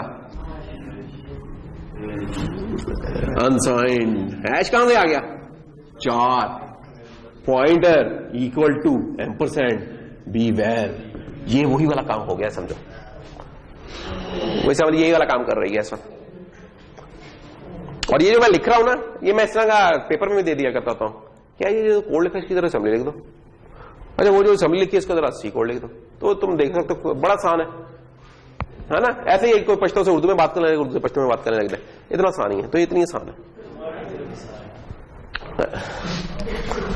तो ऑफसेट जब हमने लिखा तो इसने बी वैल का एड्रेस उठा के दे दिया, किसमें डाल दिया, ये ऑफसेट जो 32 बिट का एड्रेस है। देखिए बाइट वैल्यू थी लेकिन उसका एड्रेस जो सा पॉइंटर तो बड़े ही होते हैं ना, तो इसलिए हमने इसको ESI में डाला, 32 बिट के रजिस्टर में डाला, AL में AH में नहीं डाला, 32 बिट वाले में डाला, और वो आ गया एड्रेस उसका। इस तरह उससे अगले का निकालते रहे, उससे अगले का निकालते रहे, थक जाएंगे आप इंशाल्लाह। अच्छा, ये था ऑफसेट। फिर एक डायरेक्टिव होता है जिसे कहते हैं अलाइन। वो अलाइन का डायरेक्टिव क्या करता है, अलाइन का डायरेक्टिव करता है मेमोरी को अलाइन कर देता है कुछ बाइट्स के ऊपर। वो कुछ बाइट्स कितनी है वो आप बताते होते हैं, कितनी बाइट्स पे अलाइन करूं, 2 बाइट्स पे करूं, 4 पे करूं, 8 पे करूं, 16 पे, 32 पे, 64 पे, कितने पे अलाइन करूं, वो अलाइन कर देगा। मगर हम चाहते क्यों है ये चीज कि अलाइन करें, ये अभी तक मैंने ये बात भी बताई कि अलाइन होता क्या है। चलो समझने की कोशिश करते हैं थोड़ा सा। ये देखें डेटा सेक्शन है आपका। डेटा सेक्शन में ये बड़ा इंपॉर्टेंट कॉन्सेप्ट है, नॉर्मली इस तरह डिस्कस नहीं हुआ होता, तो जरा इसको जरा गौर से देख लें, कहीं काम आएगा इंशाल्लाह जिंदगी में। कि एक बाइट है B1, एक वेरिएबल बनाया प्राइम बाइट, हमने एक वेरिएबल बनाया है B1 बाइट टाइप का, जिसको क्वेश्चन मार्क का क्या मतलब है इसके आगे बाबर? इनिशियलाइज नहीं हुआ। वो देखो वो टिड्डू सा आ गया एड्रेस ऑफ B1 के ऊपर, वो कि वो मेमोरी में 44,000 जो सा पड़ा हुआ है, उधर वो B1 पड़ा हुआ है। लाइन का डायरेक्टिव क्या काम कर रहा है? जहांगीर भाई इंटरेस्टिंग काम आ गया।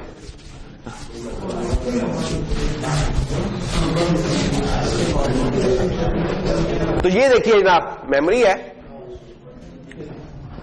मेमोरी में ये एड्रेस है हमारा पड़ा हुआ है 404000, और इधर क्या पड़ा हुआ है हमारा B-val यानी B1 पड़ा हुआ है, ये बाइट पड़ी हुई है। उसके बाद हमने कमांड दी है डायरेक्टिव, वो लगाया डायरेक्टिव लगा अलाइन का 2 से। अलाइन जब 2 किया ना हमने, तो इसका मतलब है कि हम कहते हैं यार अगला जो भी वेरिएबल बने उसका एड्रेस 2 के मल्टीपल पे होना चाहिए। अब इधर तो अगली लोकेशन बन रही है, वो कहता नहीं, जब वो मैंने लिख दिया लाइन 2 तो उसने कहा कि अब अगला वेरिएबल बेटा इधर बनाना है तुमने। अलाइन ये काम कर रहा है, वो गैप आ गया एक, और ये देखिए वो देख रहे हैं साइड पे W1, अब वो 2 बाइट्स पे आ गया। अच्छा, उसके बाद फिर W2 आया, वो भी 2 बाइट्स पे आ गया। फिर हमने कह दिया अलाइन 4 कर दो कि यार अब जो भी चीज है वो 4, उसका एड्रेस जो भी हम नेक्स्ट वेरिएबल बनने जा रहा है वो एड्रेस ऐसा होना चाहिए जो कि 4 से डिवाइड हो सके। तो यहां तो आ गया था हमारा W1 आ गया, और यहां आ गया हमारा W2। तो नेक्स्ट अब अवेलेबल लोकेशन कौन सी है अब हमारे पास? 404006। लेकिन ये 6 कौन सा है? 006 हमें पता है ये 4 से डिवाइड नहीं होता, तो ये 2 बाइट्स छोड़ेगा, और तो 404008 ये अब अवेलेबल होगी जगह। अब ये जो लेकिन डबल वर्ड लोड किया, डबल वर्ड क्या होता है? 32 बिट का। अब ये डबल वर्ड जो इसने लोड किया D1, अब यहां D1 आएगा आपका। अच्छा, इसने छोटा लिखा है, चलो यार छोटा लिख देते हैं D1। ये 4 बाइट्स पूरी ये लेगा, और अगला वो भी 4 बाइट्स लेगा। तो ये जनाब होता है हमारा अलाइन का। अच्छा, हुआ क्या है, ये किया क्यों था? अभी तक स्टिल ये बात नहीं बताई, कैसे किया, क्या हुआ ये तो बता दिया, क्यों किया ये नहीं बताया। होता ये है कि हमारी मेमोरी तो ये बाइट एड्रेसेबल है, ठीक है। अच्छा, नॉर्मली ये होता है कि अगर आप मेमोरी की एक लाइन रीड करने जा रहे हैं ना, तो उस लाइन में जो पड़ा होता है पूरे का पूरा, वो पूरा चंक आता है। हमने ये देखे, ये हमने क्या करना था, वर्ड में क्या लोड होनी थी? 2 बाइट्स लोड होनी थी। तो मेमोरी की अगर 2 लाइन्स इस्तेमाल हो रही होती, अगर ये वर्ड इस तरह पड़ा होता है कि आधा वर्ड इस लोकेशन पे पड़ा है, आधा इस पे पड़ा है, तो होना क्या था? मेमोरी की 2 रीड्स पढ़नी थी, मेमोरी में 2 दफा रीड होना था। मेमोरी की एक रीड में 1 लाइन रीड होनी थी। फिर क्या होना था? 2 रीड्स होनी थी, उसमें फिर आपको 1 वर्ड देना था। जब हमने इसे 2 पे लाइन कर दिया तो एक ही रीड में दोनों बाइट्स उठ के रीड हो गई। 4 के केस में क्या हुआ कि 4 के केस में ये पॉसिबिलिटी हो सकती थी, अगर ये यहां से शुरू होता तो इस डबल वर्ड की 2 बाइट्स यहां पड़ी होनी थी, 2 यहां पड़ी होनी थी। तो हमने जब रीड करना था तो एक दफा ये लाइन रीड होनी थी, उसमें से 2 बाइट्स उठनी थी, फिर अगली लाइन रीड होनी थी, उसमें से 2 बाइट्स उठनी, उन दोनों ने मिलकर फिर वो 4 बाइट्स बनानी थी। इससे कैसे बचा जा सकता था कि हम कहते हैं कि यार इसको शुरू ही जितना हम रीड करने जा रहे हैं उसके मल्टीपल एड्रेस से शुरू करो। तो 4 बाइट्स रीड करने जा रहे, तो हमने कहा 4 के मल्टीपल से शुरू करो। जब ये वाला काम कर लिया तो एक सिंगल रीड के अंदर हमने पूरी की पूरी 4 बाइट्स उठा के ले आए, तो ये बचत हो गई है हमारी, ठीक है ना। तो अलाइंड एक्सेस का ना बड़ा फायदा होता है, आपके ना साइकिल्स बेस नहीं जाते, रीड साइकिल्स होते हैं वो बेस नहीं जा रहे होते हैं। वो तो कर ही रहा है, वो कर लेगा।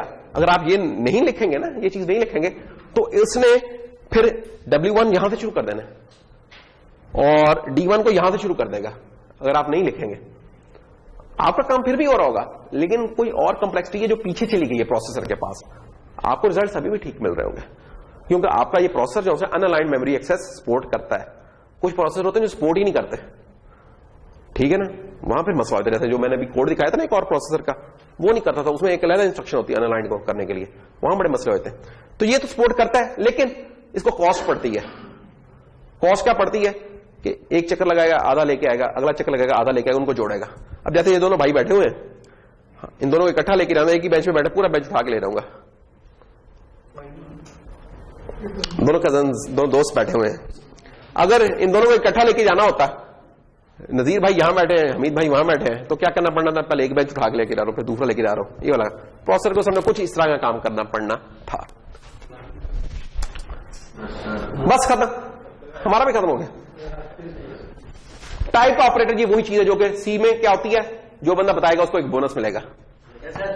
देखें जरा ये चीज, बोनस वॉशिंग पाउडर नहीं, दूसरा बोनस। सी में इसके करस्पॉन्डिंग क्या चीज होती है, पढ़े, मैं पढ़े भी नहीं रहा क्योंकि ये बहुत ही आसान सी चीज है। बोनस, टाइम खत्म हो रहा है, मैंने 30 सेकंड्स का टाइमर चला दिया है। डबल इंट, वो पढ़ो तो सही, टाइप ऑपरेटर कर क्या रहा है,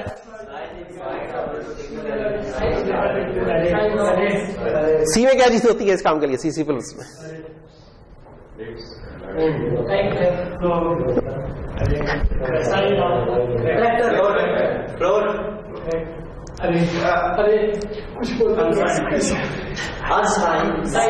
साइज ऑफ होता है। किसने बोला, नहीं किसने बोला, माशाल्लाह, नजीर भी बोलेंगे, वो बोले, नजीर भी बोले, बाबर भी बोले, जिनका कभी कोई भी नहीं बोला। देखो जंगल में मोर नाचा किसने देखा, इसको जो सीने में होती है जवाब उसे जरा बाहर निकालते हैं, क्या होगा, ज्यादा से ज्यादा गलत हो जाएगा, लेकिन अगर बोलोगे नहीं तो अंदर ही छुपा रहेगा, चाहे सही भी हुआ तो। बोला था जो दोबारा एक कंपटीशन करेंगे, तो ये साइज ऑफ है यार, बस। अब मैं और क्या बताऊं, तुम लोग बहुत ज़हीन हो माशाल्लाह।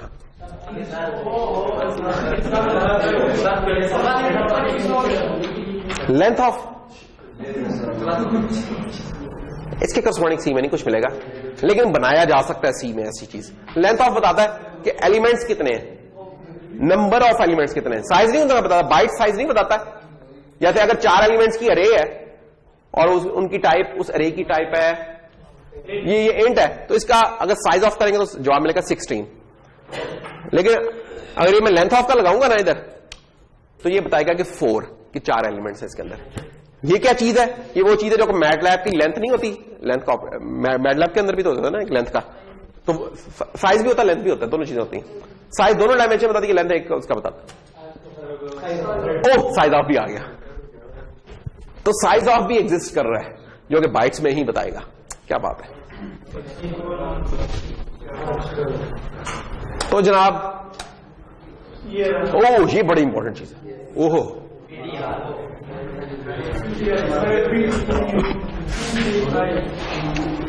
ये कह लो कि एक किस्म की ना पीटीआर ना आपको सपोर्ट देता है।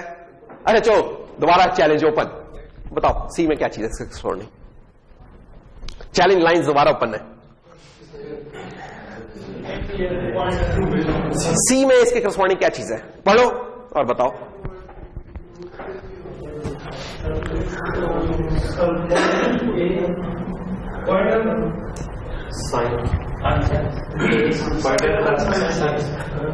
एक मिनट, एक तो तुम लोग जो लफ्ज पढ़ रहे हैं उसको साथ ही तुमने ना जुगाड़ें लगानी शुरू कर दी। देखो अचीव क्या कर रहा है और फिर सोचो कि सी में उस तरह की क्या चीज होती थी, है नहीं इसमें बिट एक्सेस कोई, यानी बिट फील्ड इधर नहीं है, ये बिट फील्ड नहीं है, ये बिट फील्ड नहीं है, उसके करीब तुम जा रहे हो। और ये मैंने करवाई भी थी सी में, एग्जांपल आपको करवाई भी थी जब आपको डेटा पैक्स करवाए थे।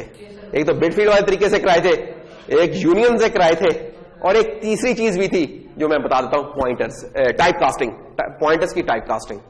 ये टाइप कास्ट पॉइंटर है सबने, नहीं, क्या बात है यार, छा गया तू। अगर इंस्ट्रक्शन कह देता तो फिर भी मैं परेशान होता। देखो ये है क्या चीज कि अगर आपका 32 बिट का वर्ड लिखा है 1 2 3 4 5 6 7 8, अब ये रीड तो पूरा 32 हो रहा है, लेकिन अगर मैंने इसका एक बाइट रीड करनी है तो क्या करना होगा, मैंने इसके एड्रेस को ना बाइट पीटीआर करके रीड करना है। ये देखें, अब हम करना क्या चाह रहे हैं, हम चाह रहे हैं कि डीवैल डेटा वैल्यू जो है, अब डेटा वैल्यू कौन सा है, ये डबल वर्ड है। अब डबल वर्ड को मैं एक बाइट में कैसे रीड करूं, दूसरे लफ्ज़ों में शायद मैं चाह रहा हूं कि उसका जो पहला करैक्टर है वो उठा के रीड कर लूं, लेकिन ये बेचारा इसमें कोई सपोर्ट नहीं है इस तरह। क्या करें फिर हम लिखेंगे पीटीआर, बाइट पीटीआर लिख देंगे।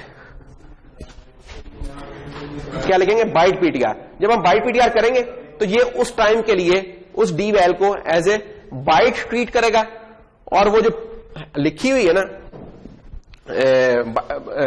एक बाइट पोर्ट के जनाब एएल में आ जाएगी। अब ये 1 2 आनी चाहिए थी कि 7 8 आनी चाहिए थी, लोग शायद ये देख रहे हैं अभी तक, क्यों नहीं इज्जत जी? 12 आना चाहिए था कि 7 8 आना चाहिए था? 7 8 इसकी लीस्ट सिग्निफिकेंट बाइट है, और लीस्ट सिग्निफिकेंट बाइट जो होती है शुरू वाला एड्रेस होता है, तो क्योंकि शुरू वाले एड्रेस को किया तो इसलिए 78 आया। ठीक है ना? ये देखिए ये मेमोरी में कैसे चीज पड़ी हुई है, मेमोरी में इस तरीके से पड़ी हुई है। 78 ये मोस्ट सिग्निफिकेंट नहीं है, लीस्ट सिग्निफिकेंट है बाइट। देखो ये लीस्ट सिग्निफिकेंट बाइट है, मेमोरी एड्रेस पे नहीं है, मेमोरी में सिग्निफिकेंट का कोई नहीं है, कौन सा लोअर एड्रेस है, मेमोरी में एड्रेस की बात होती है। सी में ये काम कैसे करते हो रहा है जल्दी से, ये देखो सी में हम ये काम इस तरह करते हैं, इंट डीवैल इक्वल टू 0x1 2 3 4 5 6 7 8, और हम क्या करना चाह रहे हैं, हम करना चाह रहे हैं कि character C is equal to dval. अब ये काम नहीं हो सकता था, ठीक है, तो हम क्या करेंगे, character C is equal to 4 star dval. ओहो, वेरिएबल के साथ हम इसका पॉइंटर तो लगा नहीं सकते, तो हमें इसका पॉइंटर निकालना होगा, डीवैल करना होगा, और ये तो सी में ये वाला काम होना था इसका। ठीक है ना? तो ये पीटीआर पॉइंटर हो गया हमारा, और ये तरह फिर कुछ एग्जांपल्स दिए हैं, ये आप देख लीजिएगा। लेबर का डायरेक्टिव तो बता ही दिया आपको कि लेबर का डायरेक्टिव क्या करता है ना नदीर भाई, बता दिया ना? तो दैट्स ऑल। एक मिनट, आज हमारा क्विज है।